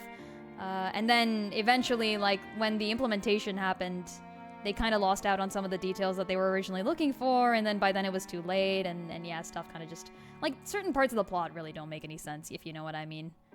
Which does kind of suck, because it had the potential to be such a good game. I will say that Fates walked so Three Houses could run, though. I think a lot of the problems that existed in Fates got fixed when they made Three Houses, so I'm glad. I'm glad that, you know, someone at least had to take the fall so that Three Houses could be as good as it was. One side was too blatantly evil and the other side was too blatantly stupid. Honestly, true. The thing about... Okay, so the other thing about Fates is that there was the potential to make the Norians a lot more morally ambiguous, and I'm not sure why we didn't end up taking it. Because as is, it just like, they're like, oh, we need to conquer the kingdom. But like, show us the Norians starving or something, right? Like, that'd be kind of cool. Like, show us maybe like the townspeople are like suffering, and Xander is like, we need resources and we have all this iron, but like, the Hoshidans don't want to trade with us because they think that we killed their king, because they did, you know, technically. And that would be a valid reason for the Hoshidans not to want to help the Norians, and the Norians are like, we don't have any choice, like, we need to survive, so we have only one way forward, and that way is to conquest. But no, instead they're like, yeah, we want to conquer the evil kingdom so we can get our king to sit on a magic chair. And the magic chair is going to show the whole world that this king is actually evil, because it's a magic chair that just does that for some reason. Why does it do that? We don't know, but it does. And why do we think that? Because Azura said so, and we trust Azura entirely. They kind of did this with the Ice Tribe. Yes, okay, so like I was playing the first bit of Fates and I'm like, okay, interesting. I see what you're doing, all right. Ice Tribe thing, kind of interesting, morally complex. Like, you can see why Flora is very sad. To the point where in one of the routes she lights herself on fire and just dies. That was unnecessary, but she is very sad. I feel like I don't want to go with this lighting, actually. I don't know, there's something different about this. We'll do something like this for now, I think, and then we'll kind of go in with the shadows. Yeah, here. There. We'll do the harsh lighting first, and then we can come back. That's gonna make it a little better. And then this one here. It would be cool if the Norians had a point, yeah. I agree. In Edelgard's case, actually, they do a good job justifying her to the point where there are, of course, a lot of people who refuse to believe that Edelgard could be wrong. I am an Edelgard fan, so I believe Edelgard was not wrong, but, you know, I can see why people would think that. They did a good job with the moral complexity of Three Houses. There's no moral complexity in Engage, by the way. The characters are either evil or they're good. And some of the characters that are evil try to redeem themselves, but like they're so irredeemable that I'm left wondering why they even tried. Like, it kind of sucks. Like, they really put like a decent effort in towards redeeming the characters, but when it happens on the chapter in which they die and they've been like extremely evil for the rest of the entire game, then you feel a lot less inclined to trust them anyways. So, not really the best way to start redeeming someone if you're gonna do that. But hey, I can't blame Engage. It's such a fun game. It's such a fun freaking game. I can't be mad at it. Still have discussions about 3H with your friend to this day. It's just such an interesting world and the characters and motivations. Yeah, it really is. I will have to give Triangle Strategy some credit for that too. I've written an entire essay on Corentin, one minor character from Triangle Strategy, and how I think he's just really, really well done in the game's context. But the whole game itself gives you some real fun moral quandaries, like right from the beginning too. The first real decision you have to make, after the decision on like which country to go to in Chapter 3, the first real decision you have to make is in Chapter 6 or 7. And this is like a minor spoiler for Triangle Strategy, but this is the chapter that was provided in the free demo, so like, if you know Triangle Strategy, you've probably at least heard of this or seen this at least. But you essentially have a decision on whether to, so you've got this prince, he's your childhood friend, and he is asking you, okay, he's not necessarily asking, he has come to your nation, like, I guess your state? Yeah. He's come to your state seeking refuge, because his country has just been overtaken by the bad army. I say bad, but, you know, there's gonna be some other stuff there. The bad army has overtaken his country, and he's basically the only one left alive in his family. His dad was killed right in front of him, his teacher was also murdered on the way out, so now he's the only one left, and he comes to your state, and he's like, please keep me here for a while, and so you do. Now, the enemy army comes to your country as well, and they know he's there. You know, it was not hard to track the guy after he's essentially running for his life. So they show up, and they're like, hand over the prince. Now you have a decision. Do you hand over the prince, or do you not? And that's the fun part, because in this game, you don't necessarily make the decisions yourself. Instead, what you do is you convince your closest confidants to make this decision. There are 7 other characters, and the game is almost kind of like an Ace Attorney game, actually, where you have to collect evidence in different parts of the game and kind of use it to convince people to go the way you want. And you don't have to, you totally don't have to at all. You can kind of just go the way the people vote, too. And they will vote in a specific way depending on their own their own alliances. There we go. That's the word I'm looking for. So it's really, really cool to come to like a point and see how characters are using, you know, what they know of the game's situation and what their own perspectives are on this, like everything going on around them. They'll have their own perspectives. And it's up to you on whether to trust them or to convince them or just to go with what they vote. And you collect evidence to do all this. So for example, on that chapter, the prince himself votes to give up the prince. The prince is like, all right, he's one of the 7, right? And he's like, I don't want you to have to like risk your entire country for this. So like, it's either my life or the lives of potentially everyone in your entire state. And I can't be responsible for that. Like, as a prince of this nation, I want my subjects to survive. If it's just my life I have to trade away, I'm willing. So give me up. Now, the prince's retainer, I guess, like his main person, question mark? The person that he trusts above everyone else, like the retainer that's been accompanying him through this entire story, she obviously does not want this shit to happen. So she's like, you are not freaking giving the prince up. And it's so cool. It's amazing. Each person has their own viewpoint, and you can convince them if you want, if you have the right info. Ugh, I love Triangle Strategy. And that's just the first decision. It gets even more complex and just really, really cool.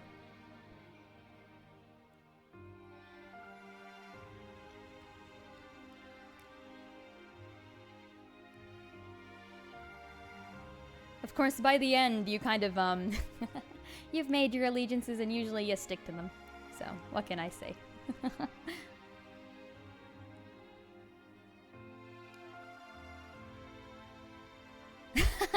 You've convinced me well enough to pick up Tri-Strat. I mean, if you if you want to play a really good tactics game, then I recommend Tri-Strat. The thing that a lot of people don't like is that it does not have character customization, but I feel like it makes up for that by allowing you to essentially bring anyone into any level. And each person has its own their own class, like their own unique class. So every single character is unique. There's 30 playable characters, and you collect them over the course of the game. It's very, very cool. Some characters are going to be extremely good in certain maps. The terrain really, really matters. So each time you look at a map, you're like, oh, okay, I see what I could do. And you come up with these plans and you execute them, and it's just so fun. It's not like Fire Emblem. In Fire Emblem, you build a unit that can essentially just tank everything and then you use them everywhere. Like, that is not how Triangle Strategy works. There's gonna be units that are good in certain situations that are just really bad in others, and vice versa. It just keeps going. Wish Fire Emblem would give a DLC or path where you can side with a fellow dragon or a morally evil side. Ooh. I mean, theoretically, Conquest is that. I mean, they're pretty morally corrupt, if you consider Garen. You know, he's not doing good things. He really isn't. Technically, also, Crimson Flower is not... I mean, you're starting a war.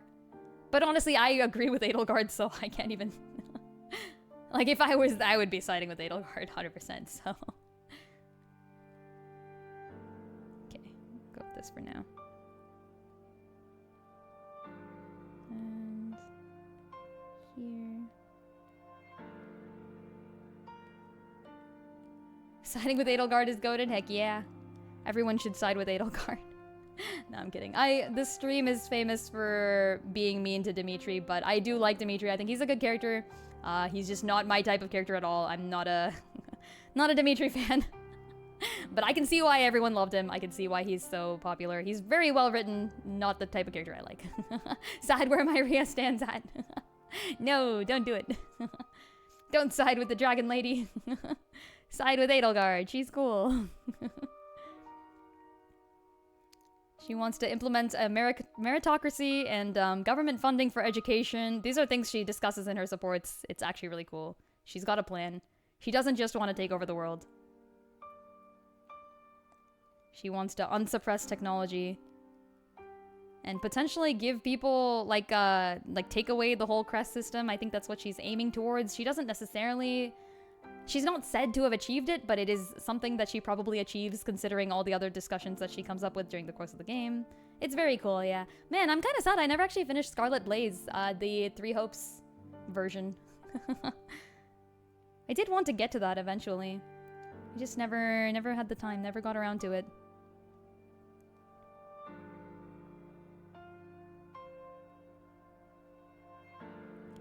You have a bit of a theory that you've been chewing on for the 3H world. Ooh, okay, let's hear it. Let's hear it. Always down to hear some theories. I do love a good theory.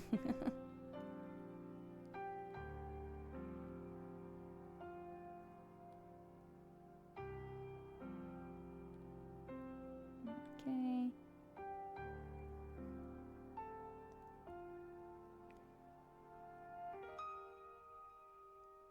My personal golden route for 3H would involve Edelgard winning. Except she would have to spare Dimitri's life. Because the thing about Dimitri is that Dimitri does not have any goals for his kingdom. His story is it's a really good story, but it's a story of like personal acceptance. You know? He's learning to trust himself again and become a king that he would, you know, I guess want to see on the throne. You haven't finished Engage yet. Ooh, Engage is so good. The gameplay is so good. Ah, I can't. It's too good. I love it. I'm too much of an Engage shill. The thing is, I went into Engage with the full... I was going to hate it. Like, I was ready to hate it. I was so ready. I was like, what is this shitty-ass game? Like, what is this freaking toothpaste hair? Come on. And then I started playing it. I'm like, wow, this is really well balanced. Like, whoa, this is so fair. It's like the fairest hard game I've played. Ugh, I loved it. Especially on Maddening playing it blind, it's like it's doable, you know, which is good because like unlike in Awakening Lunatic Plus or whatever, like it's not just that they buffed the enemy stats, they actually put thought into making the game good. And I love that. That's what I want to see in every game. The whole reason the conflict is breaking out in Fodlan is because the crests aren't as powerful as they once were. Ooh. Okay, alright, I could see that. I could see that. I guess they kind of aren't, huh? Well, we know for sure that they aren't, actually. That's canon, isn't it? Because, Major Crest versus Minor Crest. So, Sedith and Flayn have the Major Crests of Kihol and Sithleen, versus Ferdinand and Linhardt, who have the minor versions of each, respectively. I think it's probably not a spoiler by now to most folks that Sedith and, Flayn are not necessarily human. And that's why they get the big power. Doesn't someone else just randomly have a Major Crest? Oh wait, no, Lysithea has one, but we know why. Someone else randomly has one. I feel like Monica or something has one, and I think it's because she... Maybe not. I don't remember. Monica and Three Hopes, that's why I don't remember. Made sense in the past to put a lot of stock in Crest Bearers because they're so powerful. Yes, yeah. But with their waning power, some new system is needed. I think it's a combination of that and the series of political events that happened in the recent past of Fodlan's world, right? So, like, you have the whole tragedy of Dusker, right? And, like, people being blamed for certain things. And that sparks the whole series of stuff. And plus, like, Twisted is onto some shit, you know? Like, those who slither in the dark are doing some weird stuff. It's the right time for a revolution to start. And the fact that they made Edelgard as a tool for their plans, and then Edelgard essentially decides to go against everything they're planning. It's great, and it makes so much sense.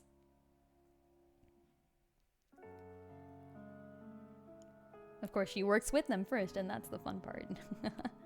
The guts it has to take to know that these people essentially killed all of your siblings and tortured you for years, causing many of the travesties of the world directly. And since you know that they're kinda sorta, they have similar goals to you, you have to work with them anyways, and then you do it. Like, that's mad respect, mad respect. She used them, she played them, and it's awesome. I love it. Don't just defeat the evil king. Use the evil king. And then when you're done with him, toss him out like a rag.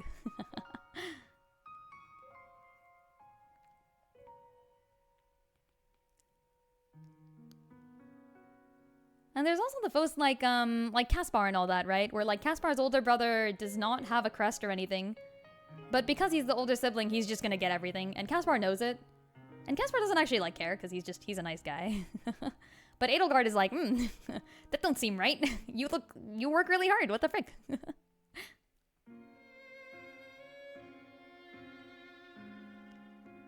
Thus the meritocracy that we all know and love. Can't wait for a democracy to eventually show up in Fodlan. If there was a democratic vote, who would they vote in as a leader? My vote's for Ferdinand von Ayer. Ferdinand von Ayer, president of Fodlan. Let's go. I believe. It's gonna be great.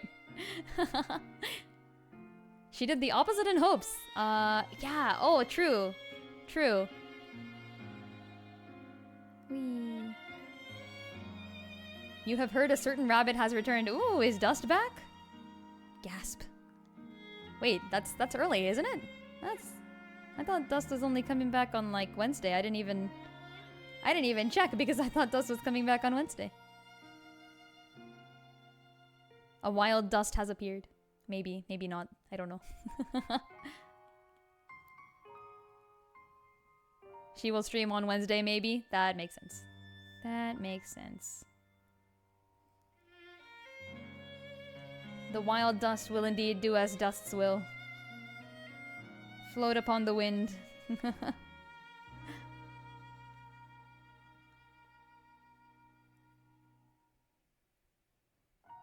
Yeah, I heard some kind of bad things about Three Hopes in the Blue Lions pathway. Apparently they don't treat Edelgard right at all. Maybe, maybe not. So I am a little saddened about that, but it's okay. At least Edelgard gets one good pathway and it's her own, so that's kind of nice. Would suck if she didn't have anything.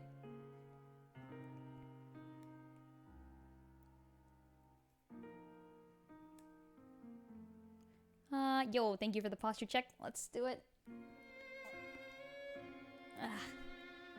I always wonder if you can hear me cracking my neck. Asher Gleam 80 was done dirty. Oh no. Ugh. Oh well. At least we can appreciate one good route. It's fine, it's fine. I'm not gonna expect too much now. I'm not gonna expect anything more than what we're getting. Oh gosh. I can't, you know? Because like I get my hopes up and then we go into these games and it's just like, kinda sucks. Was really holding out for Hope's DLC. I was holding out for Tears of the Kingdom DLC. I am still mad about that. Speaking of DLCs that really, really needed to happen, Tears of the Kingdom needed one. Ugh.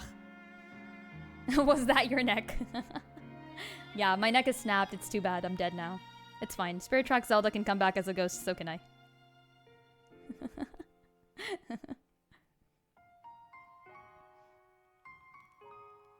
Yeah, I can crack, like, all of my joints. And just crack some fingers. All the DLC that just wasn't meant to be. Where's Cass? Where is Cass, my bro? Nintendo, what'd you do with him? Cass from Breath of the Wild is the one character that does not show up in Tears of the Kingdom. So we were all extremely confident that he would be announcing the DLC. Like, he would show up and he'd be like, I have traveled to faraway lands and here is the content that we would want for you. And then instead it's like, yeah, there's just no Cass. Cass isn't real. He's been replaced. That is the absolute worst thing. I guess at least we got, like, Penn, the newspaper guy. Yo, Tears of the Kingdom was good. Ugh.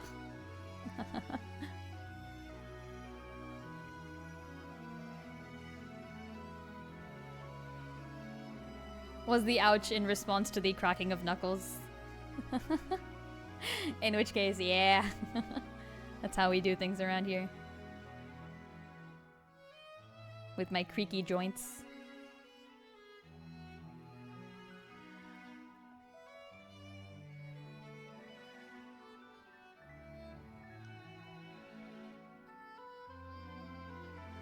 It's an unfortunate side effect of just having an extremely creaky system to begin with. Not of the neck, also the neck mostly. Yeah, I crack the back of my neck all the time. This don't look right. I'll have to fix the shading sometime. That's okay. I'll do that.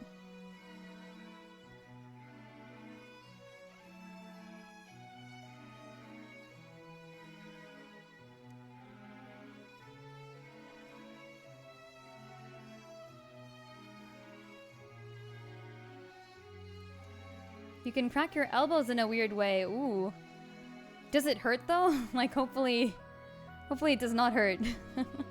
For me at least, when I crack my knuckles or whatever, it's not like, it doesn't actually pain me, it's just me cracking some bones, you know, as one does.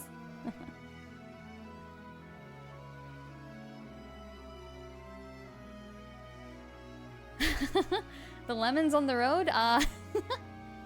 I am confused, but welcome, Bromomento. I know not of what you speak. All I know is that when given lemons, one usually chucks them back at life. Used to think it was normal till you cracked your neck and back around some folks and they looked at you like you just fallen over. Yeah, I had a friend who used to be like, why do you crack your neck like that? And I'm like, I don't know, man, I just don't have good posture, I guess.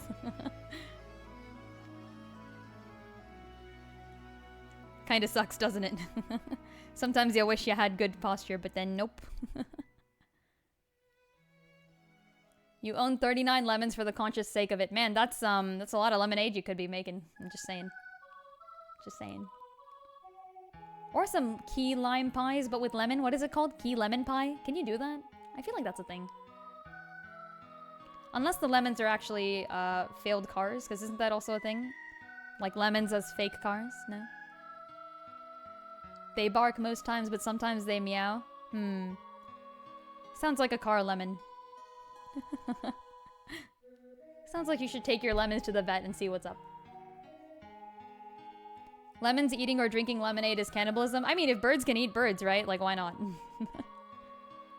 If the Rito in Zelda can eat chickens, which they do, then it's fine. You have express permission. The Gorons can eat rocks, the Ritos eat chicken. It's all good. It hurts when you can't crack your... Oh, is that a thing? I feel like I don't usually, I don't suffer for not cracking my various joints. I suppose, crack them when I need to. Essentially. I don't know. Or I just crack them when I feel like it even, potentially.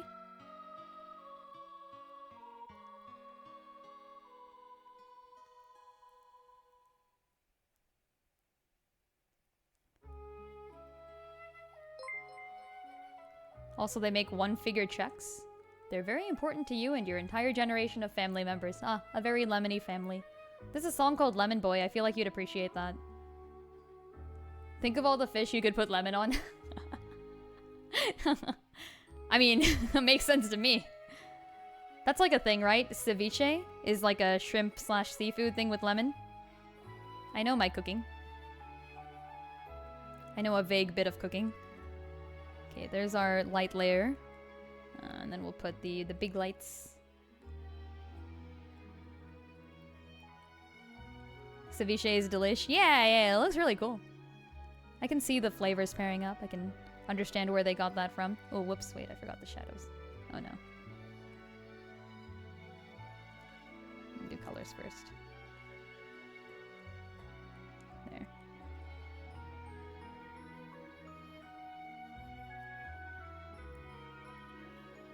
Thank you, yeah. Lute's coming out alright. She's doing her best. I do love myself a good Lute.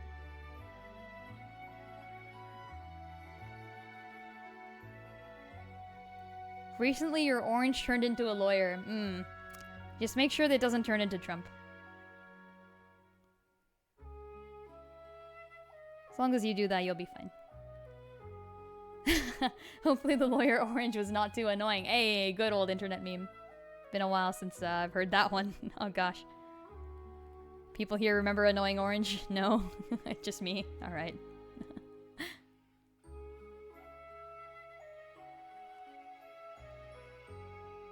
If you're unable to crack, it means it's stiff beyond normal stiffness. Ah, gotcha, okay. Get stiff, and then when you stretch, it cracks. That's fair, that's fair. Yeah, take care not to crack your neck too much, because I've heard that apparently it can be, like, actually freaking dangerous and stuff. If you've already got bad posture, apparently. Remember Annoying Orange? Yeah, good times. And by good, I mean annoying times. I don't think I was ever a fan of Annoying Orange. I was always just like, oh yeah, that exists.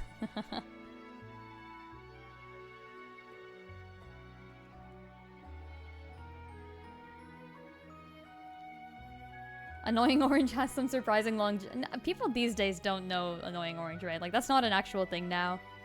Nowadays, it's, what's the new hip thing? It's Skibidi Toilet, I think. I think that's the thing. Something like that. I'm not sure. I don't know. I have not... I have unfortunately not kept in touch with the new age of internet memes. Could only hear posture. Nah, I was just commenting that it makes sense if you're cracking your various joints by stretching. Understandable. Skibidi toilet stream with Lynn, never happening. 100% not happening.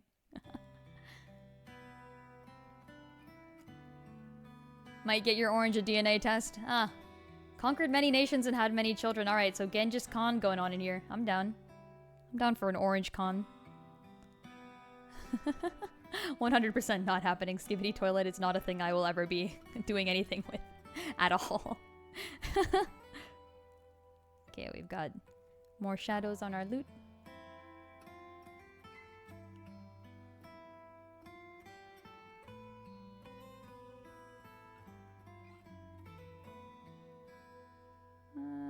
Here.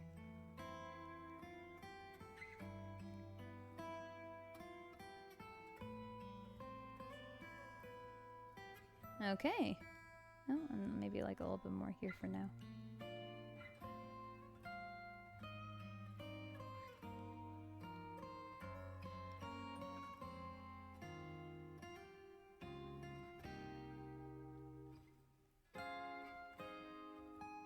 Just kind of like clean this part up a little bit. Yeah, let's go. Very nice. Oliver Laneheim?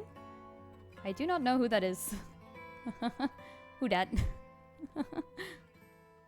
I am unfamiliar with this Laneheim of whom you speak. Every once in a while you ask your classmates what are the kids into these days since they're mostly just out of high school. But wait, if they're your classmates, then are you also in the same class? That would make sense.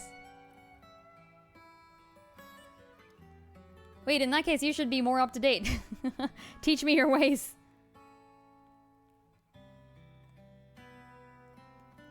Nah, I'm kidding. I think even in my day, I was probably not. Actually, no, hold on. In my day, because I knew all of the memes of that generation, I was pretty set.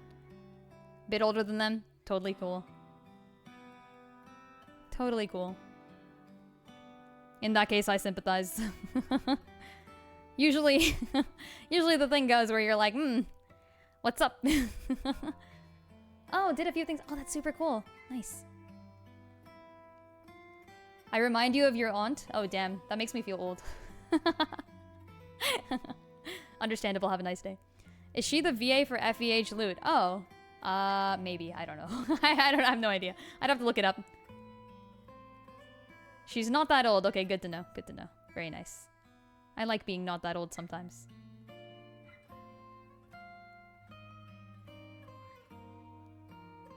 Only sometimes. Now we gotta do this in red later.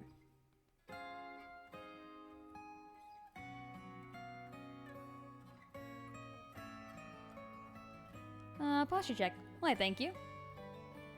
And a stretch. Cracking my neck a few more times, as always. Also like to annoy them sometimes. You insist you don't understand like things and stuff. I just got an Instagram. I've had my Instagram for a while, I think, like maybe like a year or two.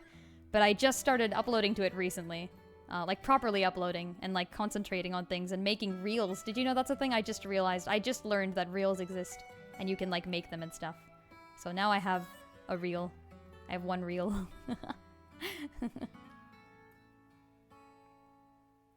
I have to make more reels now. Everyone wants everything in video content these days. Like, okay, I guess that's fine. As someone who's not really into video content myself, it becomes more difficult. For me, it's either like 3-hour videos or like give me the text. I don't know, I can't do the short form video content, but I have to because that's what the world is moving to these days. So I guess I'll move along with it.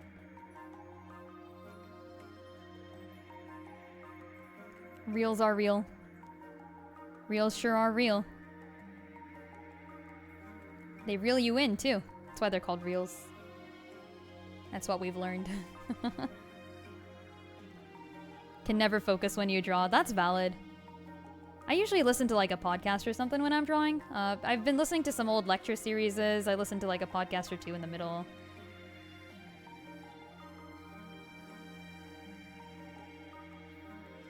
All about short form content? Yeah. It's a little sad, but I am getting into the game slowly but surely. I gotta like, I don't know, do more stuff.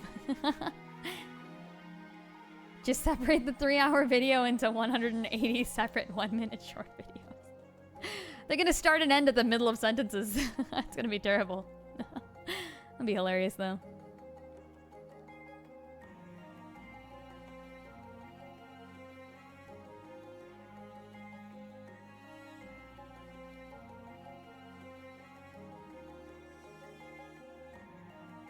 Oh gosh, it's already 8:20. Okay, well, unfortunately, it's gonna be the end of stream for today, folks. Thank you all for stopping by. Here's our loot for now.